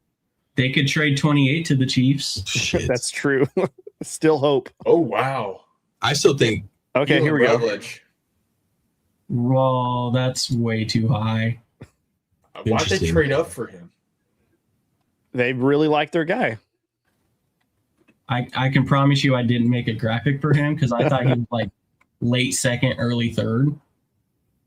Am I wrong on that? See, it's hard to say. I don't know what the Texans are looking for. Like, I don't know. I don't. Why would you trade he's not the offensive lineman I thought they were going to go for. I'll say that. No. For me, given the fact that it was a trade up and it was a dude who I think a lot of people had day 2 or 3. I don't even know if this is D. You might have to throw 5 on there, Caleb. Yeah. 6'3", 316. Dolphins traded up. Dolphins it is a traded move, up but to San I'm Francisco. Who did? Dolphins have 30? Yep. They traded number 30 and 90. Damn. To the 49ers. Let me ask you guys a question though. Wouldn't you have taken Pregnon or DeSantis before Rutledge at guard? Yes. Well, for my team, it depends. I guess it depends what your scheme is, because DeSantis, I thought he fit perfect in what the Chargers do. That's why I think they held off there at O-line. But yeah, no, that caught me off guard for sure. Come on, NFL. We got a lot of people giving that pick a B grade. I mean, at least it's a position in need, I guess. And again, we always talk about if it's your guy, it's your guy. That's true. I liked him. I do. I like him, but I just think that's kind of a high pick for him. Like, I thought they could have got some other pieces there. But you wouldn't have had to trade up, I don't think. Agreed. Not to get him. Agreed. I mean, I probably would have taken Caleb Lomu out of Utah first, but that's a tackle though. This guy is more of a guard. I don't know. Maybe they needed somebody on the interior more than on the tackle sides. I don't know. Maybe they're hoping to be more of a run-focused team. So, I mean, they protect the interior, I guess. Protect up the middle first. Get your quarterback upright, I suppose. Well, he has to throw the ball first, but yeah. Who Dolphins take first? They took Caden Proctor. the tackle. Why not double up on your tackles here? They could. They need it. They definitely need it. Omar Cooper. They have to have a freaking receiver. Ooh, Omar Cooper's. That's a good You pick. got it. Yeah. Again, I like that pick. you can't spend all that money on Malik Willis and then let Malik Washington and some of these other guys. I think Tolbert is there. You absolutely can, because that's how you're going to get the number 1 pick for next year. You still get the number 1. You can draft Omar Cooper here and still have the number 1 pick next year. Okay, I will say if Caleb Lomu is there at 29, however. Yeah, it's falling how the Chiefs need it too. I'd be okay with this. God, I hate this now. Oh, Hey, would you be mad if the Chiefs got another corner? No. didn't you see? If they get McCoy with the 29th pick, that would be Wait, wild. hang on. Didn't you have your mock having Chiefs taking two No. corners? No, he had 2 edges. I had 2 Edge corners. And my brother made the comment about it, give him a 12 or a midnight to 6 or 6 to midnight type of situation here. He's obviously wanting secondary. So, and I see Nacho Fries talking about Zion Young. I wouldn't be surprised if Kansas City went Zion Young. They like their Mizzou players. He's a Spags Actually, edge. not a bad. Yeah. The only I problem is actually like if he doesn't fix the pass rush. He's not very good at pass rush. It could also be the Chiefs stick to what their original plan was: get your corner, get your tackle, and then you can worry about There's so many edges. As Austin mentioned earlier, we're deep in certain spots. So like that's one of those where you can still stick to your plan, stay the course. Don't let the board dictate, especially when you're not in a position to take BPA at that point. You got to take your And trading 74 now almost makes these next 2 picks have to be tackle and edge. With 74, one of those could have fallen, but I don't think they go receiver with 29 or 40. And I do, while we're waiting for Shocker another commercial, I do want to give a shout out to these guys here working on graphics, the ticker, everything behind the scenes that we've been kind of posting and getting ready for tonight, and seeing the amount of viewers we have tonight. It's been fantastic. And so I want to give a round of applause to these guys creating the graphics and getting everything ready for tonight to make sure that we were able to give you guys the best possible viewing experience. And this is obviously our first time doing a draft, so we were nervous, excited at the same time. And hopefully this becomes an annual thing for the War Room. So again, I want to give a shout out to these guys as well as you guys in the comments as well. So thank you guys for tuning in and enjoying this with us. For sure. It was definitely a fun morning to just us being mid-panic on planning this thing. And then, honestly, this turned out better. The commercials are dragging it, but wow. Chris Johnson. That's my boy. I like him. I do like him. San Diego State. He's going to be, he was kind of an underrated, like, I know some people were talking about it, but I don't think he was talked about enough.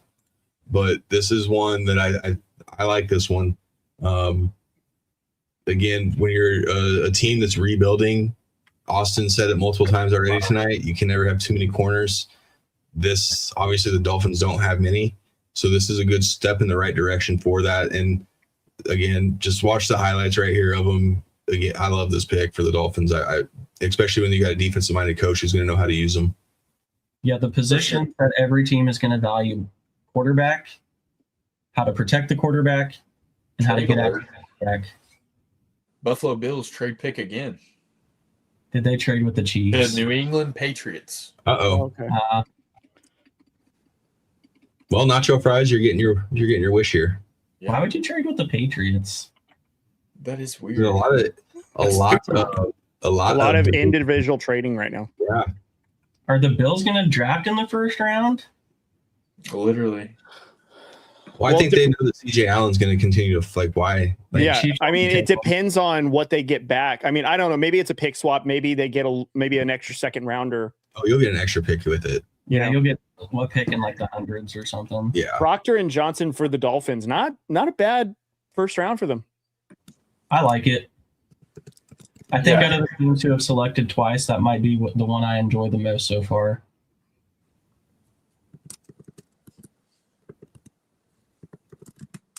Because the Jets with Sadiq, I still think that was a little bit of a reach. Mm-hmm. The Browns, I think the Browns did okay, but I like Proctor and Johnson, 2 premium positions.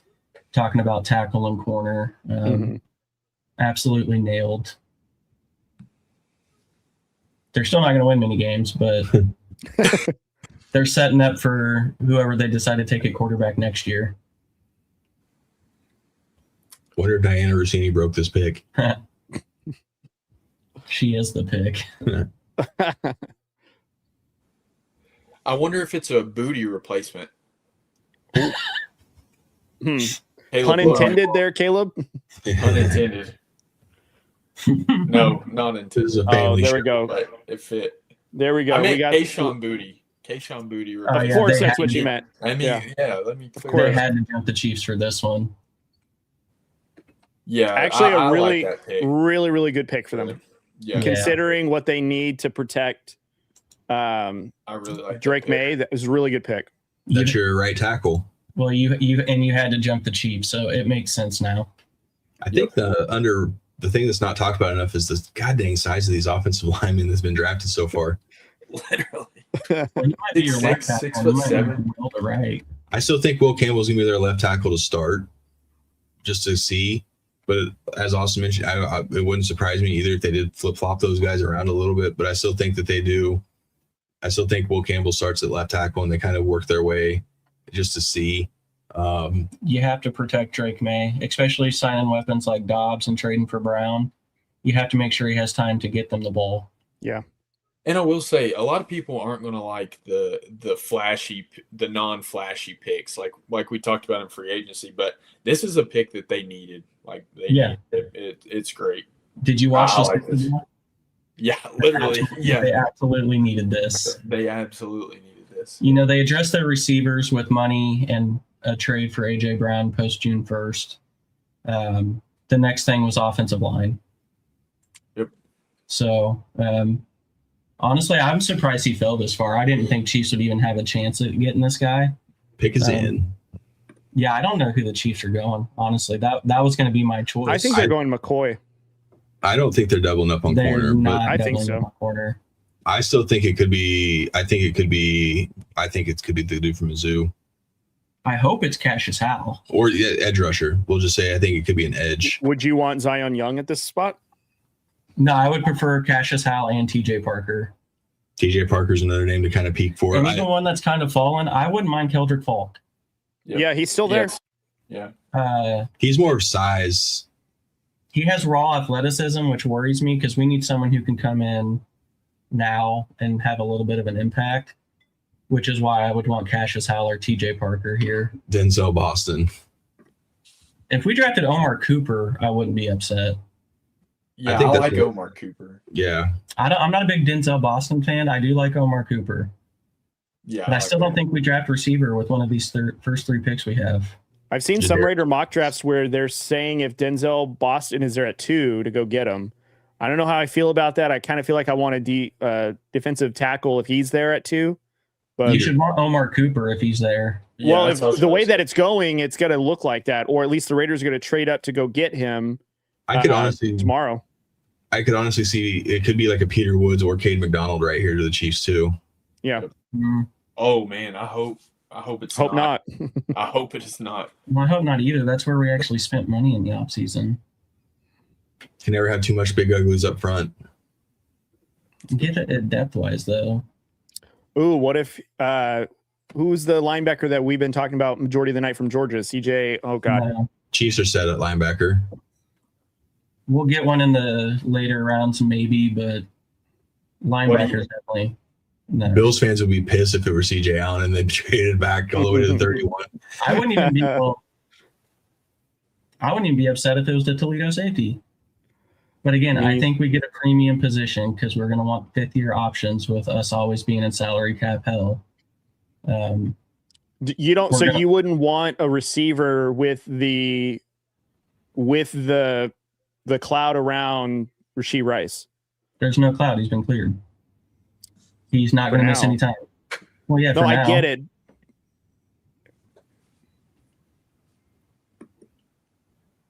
I wouldn't be upset with Omar Cooper. I don't want Denzel Boston. Mm-hmm. Like Cooper, I'm fine with. TJ Parker, Cassius Howell. I would maybe be okay with Zion Young. It's not going to be CJ Allen. I'm pretty confident on that. I bet it's Zachariah Branch. Zachariah Branch. I will say I actually like him. I think he's not this He's going to be a steal in the 3rd or 4th round. He will be. I even saw some mocks that had him in like the 5th round. I was like, I can't see that. I still think we wanted tackle here, but I don't think any of them have fallen to where this is a tackle spot. Yeah, I think all your first round tackles are gone. So that does make me curious on what we would pivot to.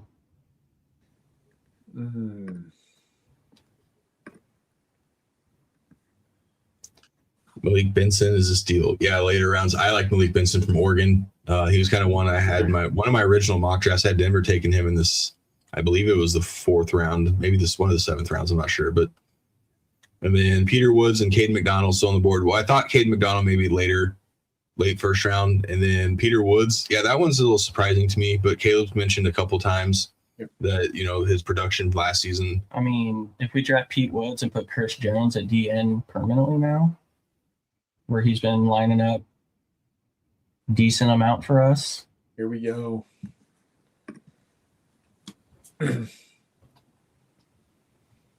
Really just not Denzel Boston. Chiefs fans have punchable faces. Oh, okay. I think you're going to be Peter Woods. Yeah, there you go. Go. I remember when it first came out, when you Chiefs were going to have a top 10 pick, that was who I was hoping for. I definitely have a graphic on my guy. I hate this pick. Yeah, that sucks for the AFC West. That's such a good pick. I mean, it's a good pick, but as a rival, it's not great. Yes. Man, what a first round for the Chiefs, though, guys. Mansour Delane and they did Peter really Woods. good. Yeah, I mean, those are two massive needs for the Chiefs, and they filled them both. So that's. Why don't you look happy, dude? I wouldn't be happy going to Chiefs either. Like, damn, I'm going to have to beat my wife now. Whoa, San Francisco trades pick to the Jets. Okay, Wow. Jets. Carson Beck. Jets. Carson Beck. You know what? That's not. I could see that happening. As much as I'm laughing about that, maybe. No, they could still get him in the 2nd round. 3rd, 4th, 5th. Yeah. I mean, Steelers might be in contention now. Well, that's By the way, true. I ran out of characters in the ticker, so I can't update it anymore. That's okay. Luckily, we're finishing up here. So, Diego Pavia, there you go. That'd be great. I bet the Jets are trading up for a corner. I mean, Davion Terrell. No, it's got to be him. Schefter says Jets trade up 30. 49ers get 33 and 179. See, that's that 179 range. You're still going to have some talent in this draft. Those trades are a little better this year, I think, because that's where it's a deeper draft and it's not as top heavy. I like it. There's still some talent on the board at the top of this 2nd round here. I hate to say it, man. Chiefs have done good tonight. I'm not even trying to be biased. I think they're my clear round 1 winners. They got the number 1 corner prospect and D tackle prospect in the draft. Yeah, it's hard to argue against that. Still finished 3rd in the division. We'll beat the Chargers. Tough scene. Tough Wait, crowd. so you lose to the Raiders? But no, Broncos were obviously still first. It's crazy that you guys took a corner that high just for him to get burned by Mendoza. Damn. But I think the Chiefs and I like what the Dolphins did. Yeah. I like what the Jets are going to have 2 drafts in a row with 3 first-round picks. Yeah. I think the Jets surprisingly did pretty well with how they came into this draft in the shape that they were in. So yeah, they're getting very their 3rd first round this year for the cost of 179. Yeah. So I mean, 3 firsts next year as well. I think long term. Omar Cooper Jr. Dude, that's such a good pick. That's a really good pick. Dude, they're going to make sure a quarterback wants to play for them next year. Oh, yeah. Yep. Well, you talk about the ammunition they have for next year to trade up and get their quarterback. Whoever they want. yeah. That's such a good pick. That is.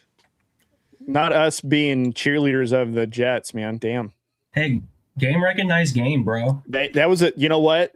That's a really, really good pick with who was available. And I think they got Sadiq in this draft, if I'm not mistaken, right? That's who they got earlier. Sadiq. So they've got 2 offensive weapons right there. Wilson, Cooper, Sadiq, Mason Taylor, Brees Hall. Hall. And honestly, they still have the 44th pick. Yeah. So they're still, unless they decide to trade up a little bit from that as well.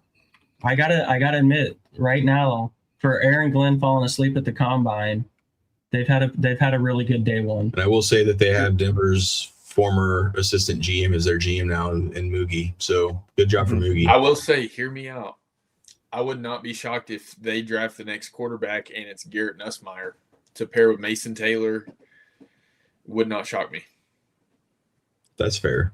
Yeah. Just a development guy and development. Yep. Do we think any of these teams take a flyer on Drew Aller? Drew Aller. Oh, late. Aller. Yeah, but like, I don't think he's gonna be a very good NFL quarterback. He'll be a 6th or 7th rounder. Which sucks because I had him as just like a sleeper going into this last season, and he kind of just shit his pants a little bit. So, yeah. Is Buffalo going to keep this pick, or are they going to trade it to the Chiefs? This is where CJ better not. This is where CJ Allen gets taken, boys. I'm gonna give Buffalo pick 40 and like 179, and like a 5th next year, just to trade with the Bills again. For Drewski's sake, I hope it's not Denzel Boston. I mean, at this point, with Chiefs still picking at 40, if Cassius Howell or TJ Parker fall a few more, it wouldn't surprise me if they move up so they can walk away with everything they're wanting. Look at that. David Bailey, Kenyon Sadiq, Omar Cooper. A+. I think the Jets have an A+ night. I think that they won tonight. And I hate to say it as a divisional rival, but I think the Chiefs are right behind that in 2. Well, yeah, Jets are first because the Sadiq one is still I still think there were other options, but those 3 picks, that's the clear winner. All 3 of those are probably day 1 starters for sure. Oh yeah, Titans. Oh, here we go. Sorry, I guess the Bills said never mind. Who's on here that the Titans might? Well, the Bills pick is in. Did the Titans trade with Seahawks? No. Oh, wow. No, the Bills picked to the Titans. Damn. Sorry, Drewski. Damn, Drewski, you stayed up with them. Golly, Drewski, I feel. Well, now you know what Corey feels like. But I'm happy. He got Jalen Waddle with the first round. Drewski got nothing. He probably got like an extra 4th round pick or something. Our dogs are hyper, so Peter, I'm sorry. Yeah, they're getting the zoomies right now. It's past their bedtime. It's all right. My 2 dogs have checked on me right now. Well, they're chasing each other with their short little Kyler Murray legs. Well, I've got one that's about the size of an offensive lineman, another one that's about the size of Kyler Murray. So, well, look, Kobe has Kyler Murray legs, but he has Caden Proctor's body. Short and stocky, love it. He does. Well, what's funny is our German Shepherd, she's like younger than the little Maltese that we have, and the Maltese runs the show. And that our Shepherd couldn't be any more scared of the Maltese. So that's hilarious. That's how it works sometimes. Like, it's the craziest thing. Yeah. So the Titans back at 31. Who's here that they may? Who could it possibly be? So Falk is still on the board. Phil Sweat. Caden McDonald. They traded Tavondre Sweat. But then they got 2, or they have. Here we go. They have. I'm not even going to do John that. Franklin Myers. I mean, it could be. Oh yeah. Damn, if they take that Toledo safety. I was going to say it could be a safety We're here. talking about them and the Chiefs right behind the Jets. I'm literally clueless. Or are they going big body Denzel Boston? Zion Young. Who'd they get? Are they going 2 receivers in this first round? Come on, Eldrick Dale, Falk. spit it out, dog. Oh, hey. Oh, there you go. See? I like that. Get your edge rusher. And it's a good young player to pair with Jeffrey Simmons. Jermaine Johnson, JFM. I love that. I love that pick for the Titans. Yeah, I think that's a good pick. I really do. So who will they get? Or who'd they get in the first? Or they got Carnell Tate. They got a receiver and edge. Not a bad draft. No. Solid. Pick 32 is finally here, boys. This is where I thought Chris Johnson was a perfect fit. Seattle. So obviously he's off the board. Terrell. Damn, having Terrell fall in their lap. Yeah.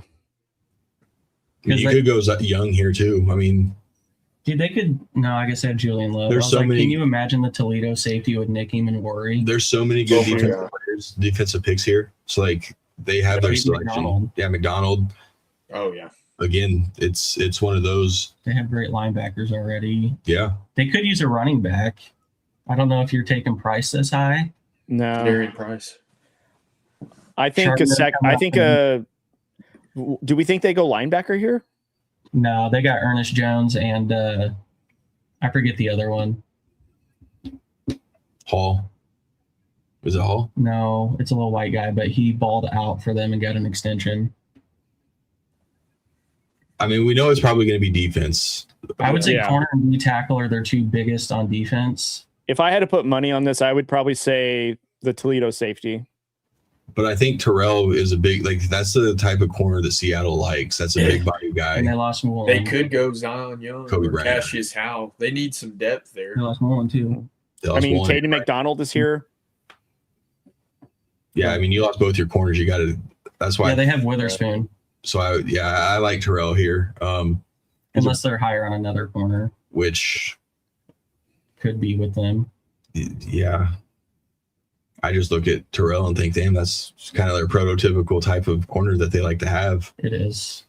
But they got, I mean, McDonald's obviously one of the better defensive minds in the game too. So I think no matter what you do here, they are someone who can afford to wait a year on McCoy as well.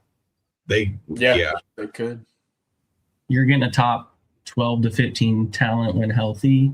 Yep. That's kind of what you do as a Super Bowl champ sometimes. Literally. I've been there a couple times recently. Not this year. I can dream, right? All right, final pick. Showing what highlights. What a night. What a night for the Chiefs, boys. Fun night all around for the NFL. I think this is a very good draft. Some surprising picks, I think, but nothing that I think we can say would tank a team, I would say. But I think it's a very interesting day one, and I'm curious to see what rounds 2 through 7 present. I think it's going to be very interesting for the rest of the draft. And while we're waiting for this pick, I will be live on TikTok tomorrow during the draft. So hopefully in time for the Broncos pick. Let's see, they're picking, what's the pick for the second round? 62. Oh, wow. There's rumors that we're trading up, so we'll see. But Chiefs got Pete Woods at 29, guys. I hate this guy. No, I'm just kidding. Said it for all of us. I'm just kidding. How does that happen, though? I don't know. I really liked him. I would have been super thrilled if we had got him at 22. Yeah. So, no, that's a great pick. Yeah. Well, guys, before this last pick is announced, don't forget to subscribe to the YouTube channel. Follow us on all social medias. TikTok, where Corey will be live tomorrow night on TikTok. Don't forget to follow us on Instagram, where we've been posting graphics pretty much all day, and we'll probably have some snippets from tonight's episode sprinkled in there. And again, follow us on X. Austin is very active on there, and he'll respond to the best of them. So follow us on all platforms, and shout out to Jeff and the crew at JBW Solutions. We've been recording out of the JBW Solutions studios. So for all safety compliances for your place of work, visit jbwsolutionsllc.com today. Ooh, Caleb's getting yelled at. And some giveaways. Yeah, these picks have been going too fast for me to even hold up the giveaways, right? And then you throw in the commercials and dumb. Yeah. Papa Rutherford said you don't hate in this family, Caleb. I know. I don't. I was joking. I was joking. You're about to by get the way. belt to booty when the next time he sees you. So Probably. Yeah, Caleb, that hurt my feelings. No, it didn't. no, don't buy it. I was just so excited that we got Pete Woods, and you're just like, I hate you.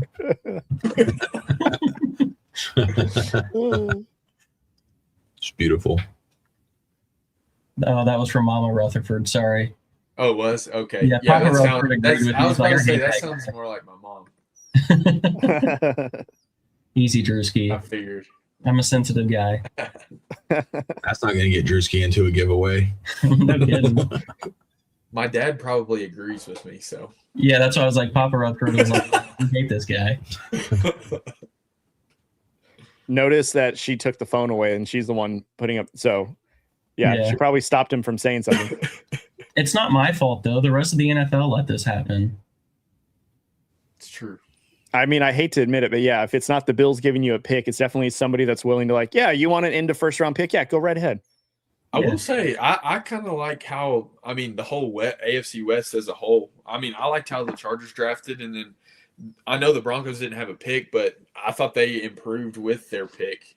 Yeah. The move that they could do, and then Raiders had to make that select. Whether we agree on Mendoza or think of where he's ranked, like that had to be the pick. Absolutely. And they didn't screw it up. Right. Absolutely. What's the most shocking pick of this draft for you guys? Whoa, this one. I still think Caleb Banks for me. Okay. Well, mine was Ty Simpson. yeah. Ty Simpson to me Price. was a shock. So I was right. Jadarian Price. Told you. They lost Walker, and Charbonnet's coming back off that injury. Well, we mentioned the other night on TikTok, and I think it was TikTok, that he could be a guy that would, when someone asked who we thought would slide up, and I mentioned Price. I didn't know if it'd be Seattle or not. It makes sense. Could you imagine they're still going to want to run the ball, play action with Darnold and everything? So, I mean, I personally wouldn't. I don't know. That's crazy that 2 first-round running backs in this draft, same college. Yeah, literally. That is wild. But that's what you can do coming off a Super Bowl, right? Like, we need this, so we're going to do it. Yeah. Like, they don't have glaring holes on their roster. Like, they're still a pretty good roster. This is absolutely their biggest need, so they did it. Well, that and their defense is pretty much what got them as far as they did. And it helped that they had JSN and Sam Darnold get like clicking, and, Kenneth Walker kind of came to life in the Super Bowl and in the playoffs. But for the most part, majority of that season, that was the defense. So I kind of like you, Austin. I would have thought maybe you retool on the defensive side, like at corner. But, hey, again, like the theme of the draft, if you like a guy, you like a guy. Just go get him.